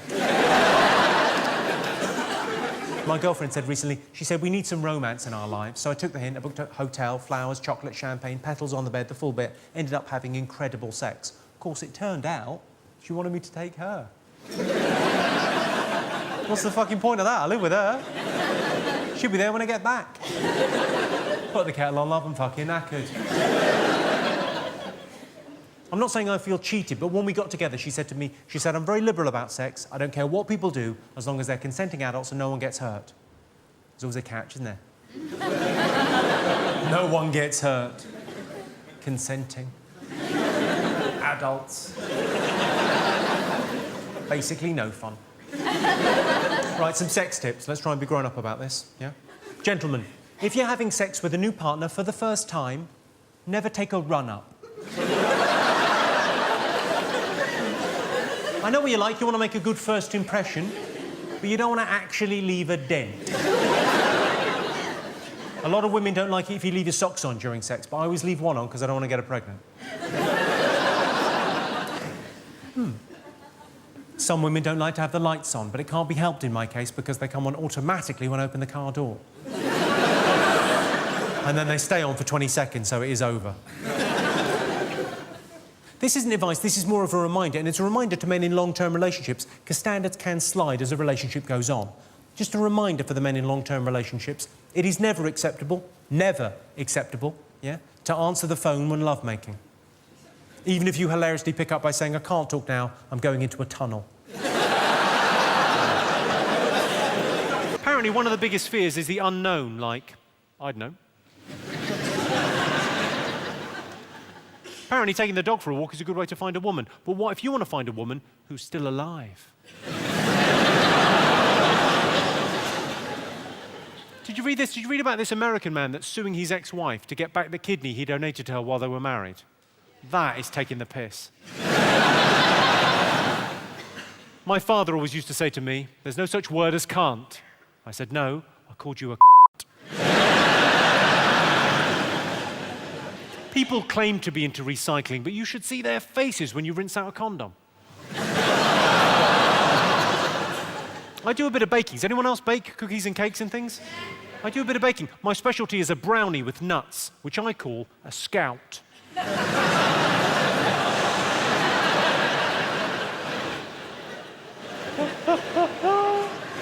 Come on, where's your sense of fun? Do you know what you're meant to do if you're attacked by a bear? Does anyone know? Shit on yourself.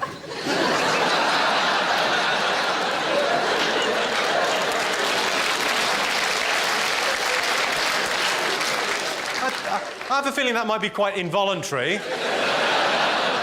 That sounds like advice given by a forest ranger trying to kind of go, well, no, that's the procedure. I saw the bear coming at me, I thought, Suppose you could try and piss on it. Although I think if you whipped it out in front of a bear, it would think, oh, an hors d'oeuvre. Any other suggestions as to what to do if you're attacked by a bear? Make yourself big. Make yourself big. Yes, make yourself big. Go and grab something to eat. Work out a little. Maybe buy one of those puffer jackets. Get back to the bear as soon as you possibly can. Do you mean go like that? You're like an advert for natural selection. There's a bear coming at us, don't worry, I'll handle this.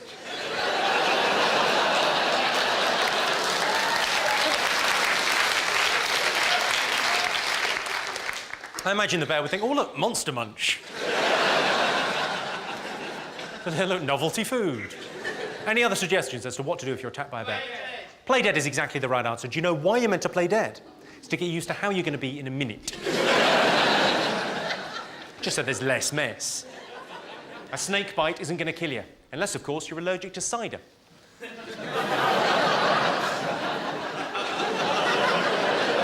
Well, that's a joke for the goths. Think about it, they're the ones that need cheering up. Should we talk about Gillian McKeith, the woman from You Are What You Eat, begging the question, what did you eat, the witch from Rent-A-Ghost?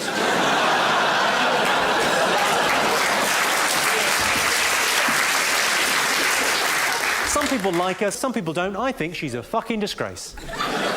Because what does she do for a living? She humiliates women. She takes a middle-aged woman who's let herself go a bit. She's a bit plump, big-boned. She's not a danger to shipping.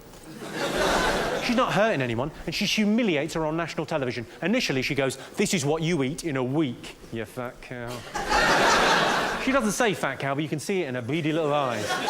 This is what you eat in a week. Has anyone noticed how that table of food she shows the big fat fatty is exactly the same as the one Kerry Katona shows us all in the Iceland ad?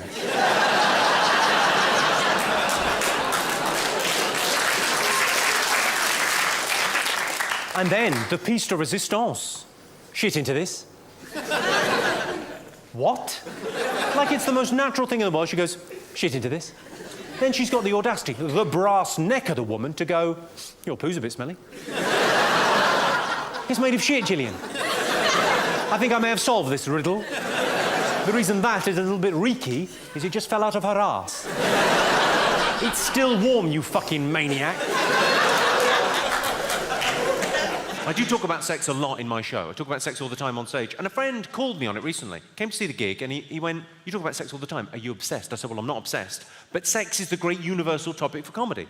It's still quite taboo to talk about it openly in public. Everyone's interested, everyone cranes forward, and there's a lot of tension around sex. And where you find that kind of tension, that's also a great place to find laughter. So sex is a great topic for comedy.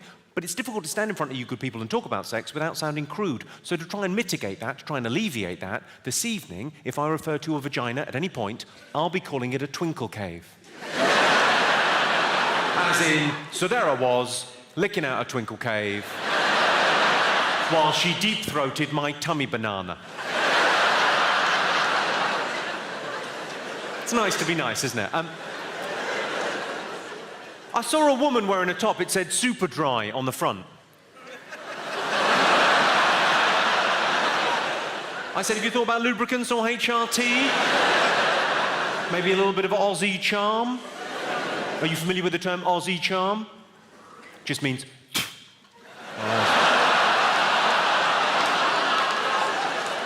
Australian charm, you're welcome. Very pleasing look from the ladies of London, as if to say, well, I didn't know that had a name, but yes, that does happen.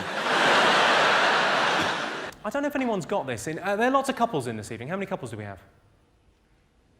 Quite a few. By show of hands. How many do we have by shouting out? Hundreds. Brilliant. I'm wondering, does anyone have this arrangement in their relationship? It's becoming ever more common now for couples to have an arrangement whereby they're totally faithful to each other, but they've got a clause whereby if one of them was to meet a certain celebrity, they would be allowed to stray. Has anyone got that going on in their relationship? Who have you got? You! Right.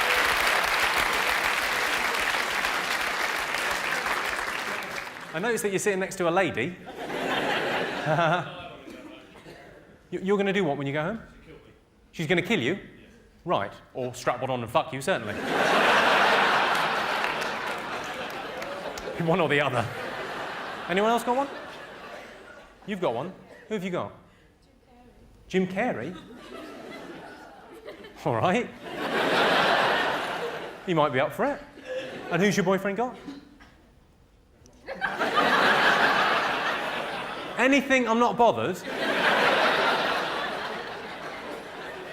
What? Sorry? Anything good looking? What, bit of a change? Yeah, lovely.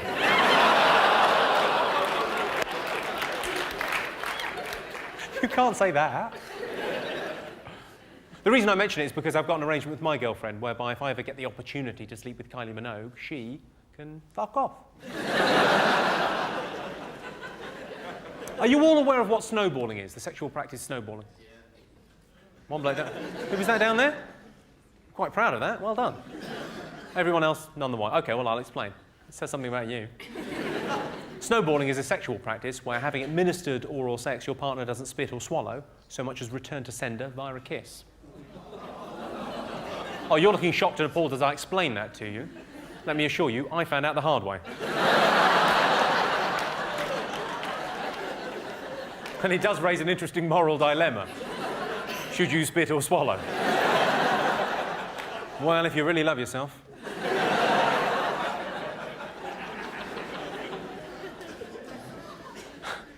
So I can see some friends of mine up there, and you're explaining that to your mum. Brilliant. Oh, what a brilliant day out that will be. What a lovely drive home. So this snowballing thing. Marvellous. Gentlemen, if you're in a long-term relationship, you'll be familiar with this conversation. It's the conversation that happens 5 minutes after you think you've gone to sleep. You know the one I mean? TV's off, lights are off, books are down, everyone's washed their teeth, you're in bed, night, night, love you, night, night. 5 minutes after that, just as you're drifting off into sleep, the most insecure voice you've ever heard in your life, out of the darkness, if we broke up, would we still be friends? I said, what do you mean, still?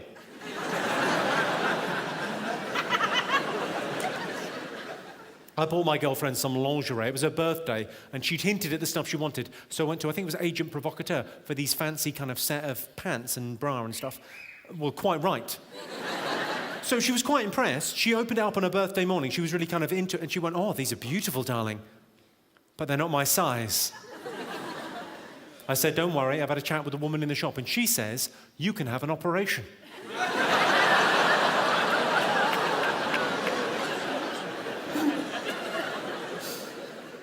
I knew I had to lose some weight in the last year. It's a very sad day for any man when his girlfriend suggests he comes on his own tits.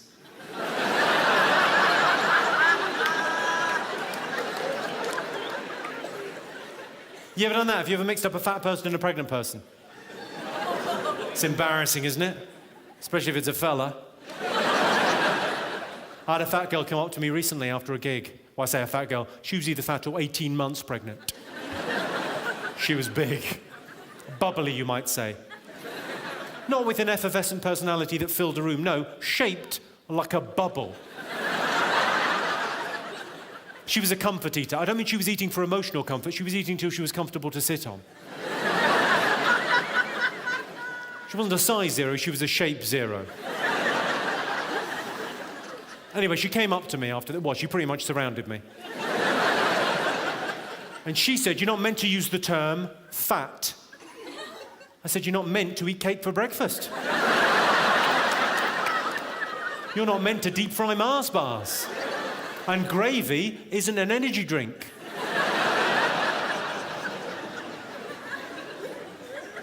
And if I can't say fat, because I wasn't using fat in a judgmental way, I was just purely being descriptive on stage, I was using the word fat. Apparently I can't use the word fat now.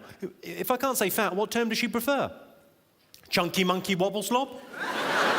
Fatty boom batty? Or blubbernaut? And if you're offended by any of those terms, how about a salad? I'll tell you what I'm a bit, not distressed at, but a little bit upset. The term real woman. I used to really like the term real woman. It meant a voluptuous, fuller-figured, curvy, beautiful, buxom, plump lady. You would say she's a real woman. It doesn't mean that anymore, does it?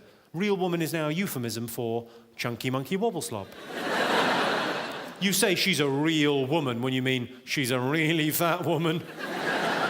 She's dangerously close to being two women. Have you ever fucked a girl so fat you think it might count as a threesome?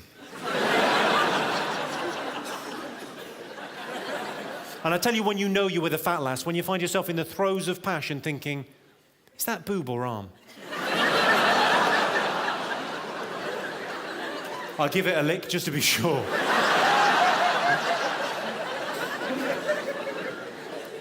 A lot of people think horizontal stripes make them look fat. No.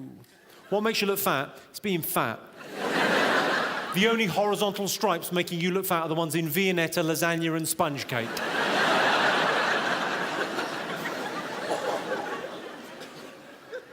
I had a fat girl come up to me after a show a couple of weeks ago, a very nice girl. She said, look, I really enjoyed the jokes, but I'm a fat woman. How do you think I feel? I said, squidgy.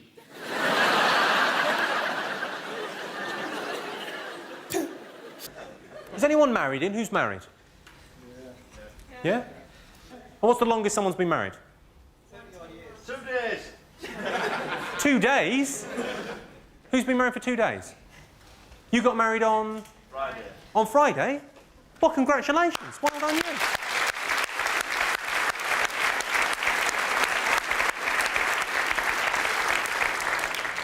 And can I ask, is she pregnant or is this a proper one? Sorry? Done that already. You already have a child, and now you got married? Get out. Get out of my house. Well, that's a lovely thing. Oh, well, congratulations. Thanks for coming. Wow. You know, you've married that guy. He looks like a great guy, looks amazing, and clearly he set the bar pretty low early on. Where are we going on our honeymoon? We're going to see Jimmy Carr live. Well, well done. You know, good luck with it, is all I'm saying. Good luck. Because we all know a third of marriages end in divorce. I don't want to put a damper on things, but a third of marriages end in divorce, and they're the lucky ones. The others are dying. I'd rather go to jail than get married. I have thought this through, by the way. I'd rather go to the jail than get married. But, you know, if you murder someone, that's the worst thing you could do. You murder someone, you get a life sentence. You're out in 12 years. Hey! Whereas this, life means life. And in your average marriage, as opposed to prison, there is significantly less anal sex. See if you think this is romantic. Really, I'm asking the ladies. Do you think this is romantic? I've got a friend, she's getting married at the end of the summer, and her fiancé has designed the wedding ring. He's quite a talented artist. Picked out the diamond when he was down in South Africa. Quite a talented artist, done sketches, taken them to a jeweller in Hat and Gone who's putting the whole project together for him. That's romantic, isn't it, ladies? Yes. Yeah. I think it almost makes up for the fact that she's clearly marrying a homosexual. She's going to have an amazing ring, not much of a wedding night. I imagine it'll be something along the lines of, come to bed, darling. I'm just going to walk the dog in the park. We don't have a dog. I'll be in the park.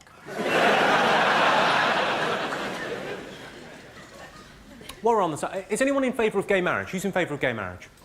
Yeah. You're by Shanghai, who's in favour of gay marriage? Yes. I'll tell you why you're wrong. Gay marriage will inevitably lead to gay divorce, and that will be bitchy. Tiny little things irritate me in life. I don't know if you get this, but really quite trivial things annoy me. You know when you go into a fish and chip shop, let's say on a Friday, right? And the guy in an all too chirpy voice, it's the chirpiness that gets me, goes, as you walk in, he goes, chips will be 5 minutes. What? What do you mean the chips are going to be 5 minutes? Did you not think I was going to order chips? It's a chip shop. The clue's very much in the name. This is the one scenario you really should have been prepared for. It's like when you go into a Greggs or any high street bakery. Go into any high street bakery at 4 o'clock in the afternoon and they will say, in the same voice, wherever you go in the country, they'll go, we've run out of rolls. And then they'll explain it, they'll go, loads of people came in at lunch and had rolls. Now we've run out.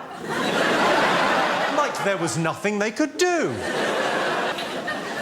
I sometimes get it in Starbucks. Do you go into Starbucks? I love Starbucks. I love the posh coffee. You walk in there, though, at the end of the day, and they'll go, "We've turned the coffee machine off." Well, turn it back on, fuck knuckle. I didn't come in for a chat. I want a fucking coffee. I sometimes get it in department stores at the end of the day. You know, if you're in a big department store at the end of the day, you'll get from behind the counter quite a snooty voice. "Excuse me, we're closed." You find yourself thinking, well, how did I get in here? Am I a burglar? I don't want to be a burglar. Now, I thought what we might do this evening, Birmingham, obviously you've all come out to see the show this evening. I'm very grateful for that. I love my job. I love the fact you come out to see me live.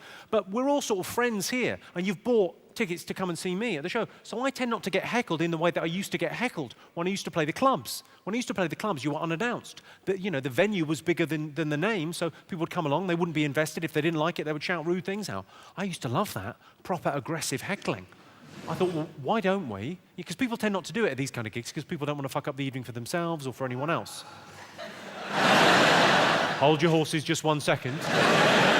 People tend, one notable exception, people tend not to want to fuck the gig up. But I thought it's quite nice, it's quite a fun thing, heckles. So why don't we have a heckle amnesty, a little 2-3 minutes where you can just fill your boots. If you've got something abusive to shout, have at it. Have you actually got Tourette's? That was so quick. Cunt, fuck bum. And fuck bum, that's such a weird thing to shout. Fuck bum. Like the rudest words you know. Fuck, cunt bum. Any other heckles? What, sorry? Peter Kay was sold out, so you had to come here.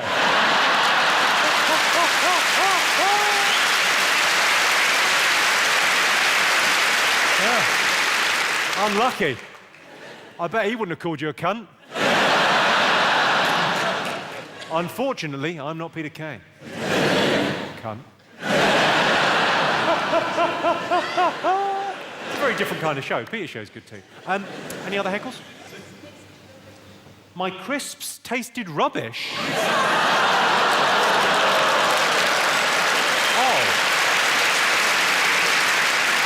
Oh, no, you didn't. Oh, no, you didn't.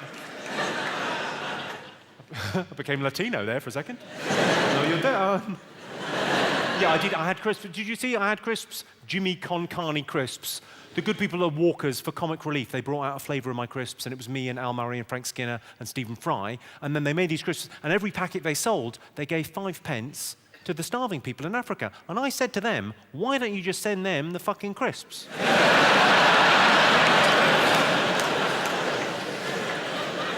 It's got to make more sense, hasn't it? Because they can't be as fussy about the flavours. If you're starving, you're fine, aren't you? Well, these are a bit... Nah, fair enough. Any other heckles? When's the comedy on? When's the comedy on? Really?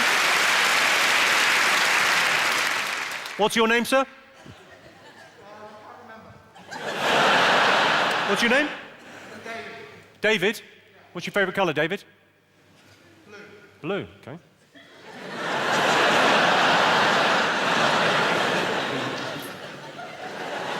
Seems like the fairest way to deal with you, David. There are so many things I could say.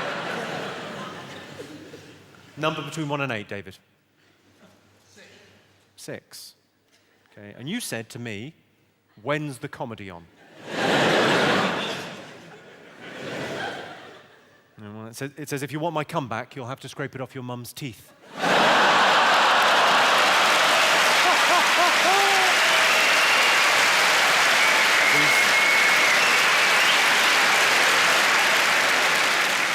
These things don't lie, David. These things don't lie. Nah, I'm kidding. She swallowed the lot. Wow.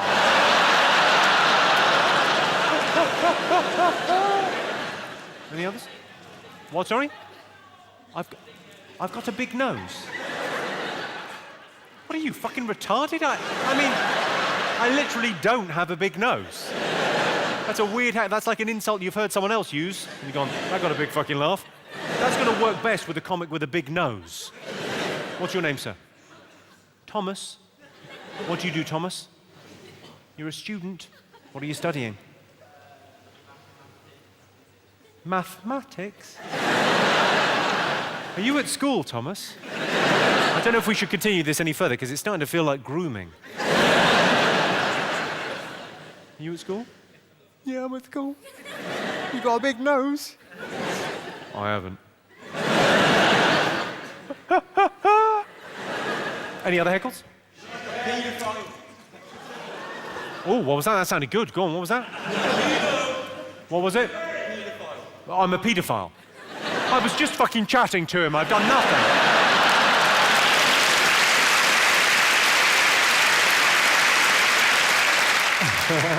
Any others? Yes.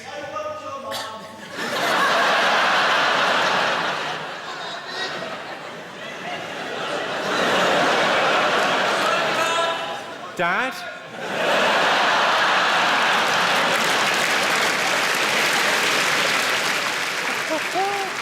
Any other heckles? What, sorry? Posh prick. Posh prick seems a bit harsh. What's your name, sir? Miles. Miles. And you think I might be a bit posh? All right, Miles. What's your favourite colour?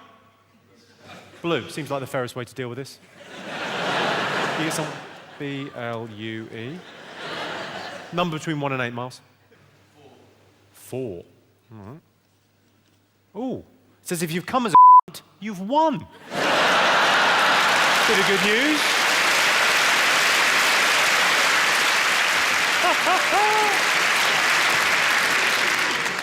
Any more for any more?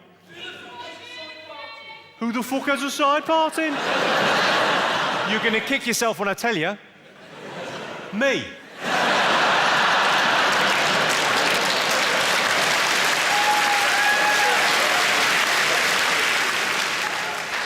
Have you ever looked at a bill in a restaurant where it says service not included and thought, no, it wasn't, was it? I was staying in a hotel last week. I came down for breakfast. I said, I'll have a continental breakfast, as is my wont. The waiter said to me, what room are you in? I said, it's the dining room. When I was a kid, I was never scared of the Daleks. I used to be spooked out by the Daleks, but whenever they'd come on, I'd just go, well, if they ever came here, I'd just go upstairs. They can't get me if I go upstairs. But now when I watch Doctor Who, I'm petrified. Because of all the wheelchair access we put in everywhere. They can get anywhere they fucking like now. We're sitting ducks. If my grandmother knew how much I spent on her funeral, she would be spinning in her ditch.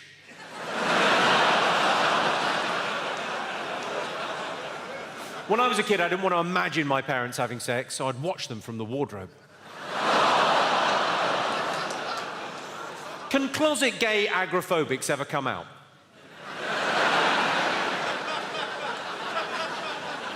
How can you possibly explain the concept of death to a young child? Well, you need a hammer and a hamster.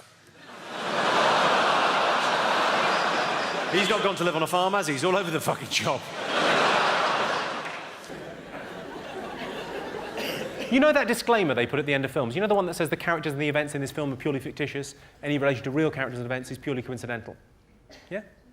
Do they really need that on Lord of the Rings? Is anyone watching that thinking, this is a brilliant documentary? I might think about going to New Zealand on my holidays.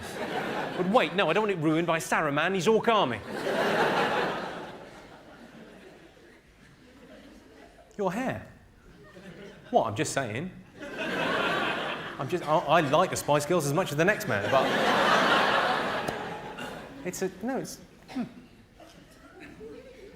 I can't help noticing you've got a tattoo on your... Well, it's your boob, isn't it, really?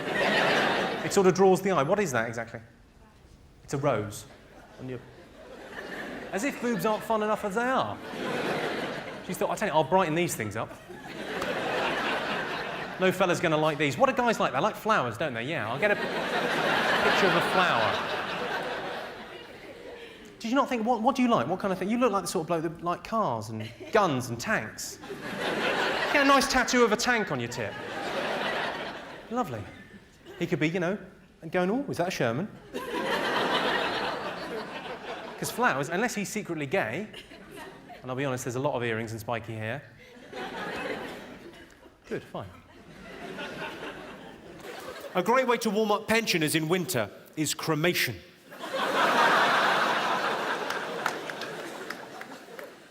Do you know you lose 50% of your taste buds by the time you're 75, so it is okay for your nana to live on cat food? My nana, my mum's mum, used to make me a jumper every Christmas. Does anyone else have that?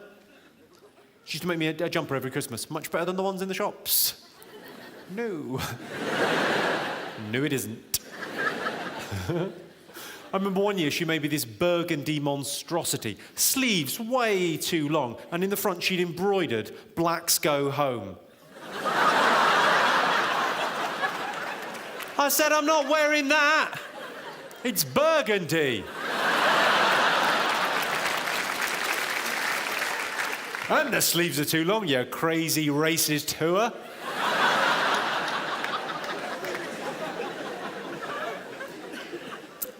Are there any couples in this evening? Give us a shout, the couples. Oh, lots of couples in tonight. This is a bit silly, I think, but for Valentine's, I got my girlfriend sex vouchers as her present. I didn't realise they were transferable. Turns out they accept them at her work.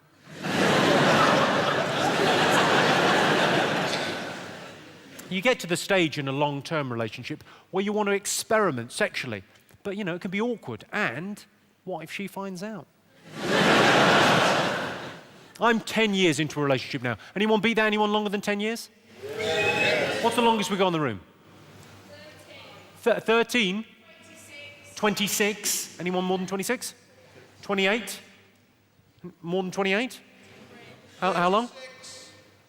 Sorry? You've been together for 43 years? I think. Come on, 43 years.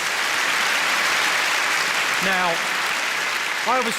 I don't know what it's like after 43 years. I think that's an extraordinary commitment, especially in this day and age. That is quite something. But I don't know if it's the same for you, because I've only been together with my girl for 10 years, but things have got quite predictable in the bedroom.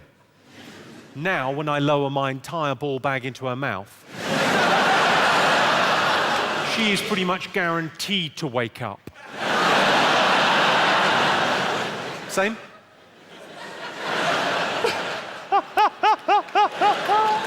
Oh, you couldn't see that? He just went, yeah, same. You look worried on their behalf. They've been married 43 years. Don't panic. They've tried everything. What's your relationship with them? How do you know them? That's your mum and dad? Oh.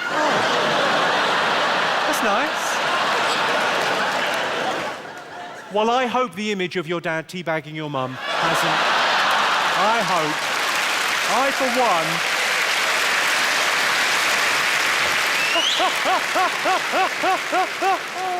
I don't know about looking your parents in the eyes again. I don't think you'll be able to drink tea.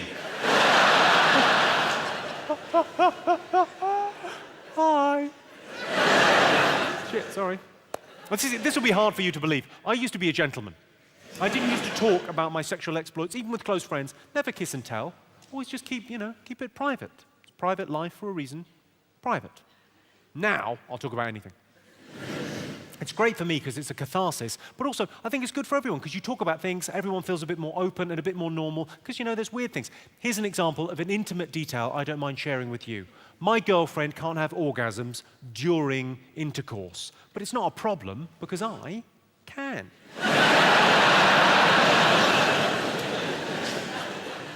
I gave my girlfriend an orgasm and she spat it back in my face.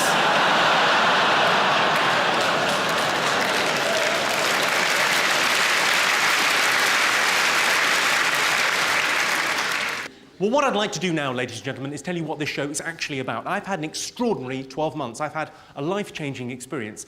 I was a very cynical man, and I didn't really have any religion in my life, and I've let spirituality in the last 12 months, and it's been extraordinary. So this evening, what I'd really like to do is to test... I'm joking, there's no God.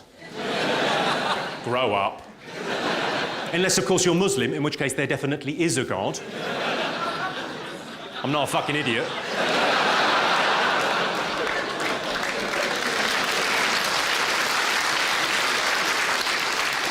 Seriously, I don't mind upsetting the Church of England. What are they going to do? Hold a fate?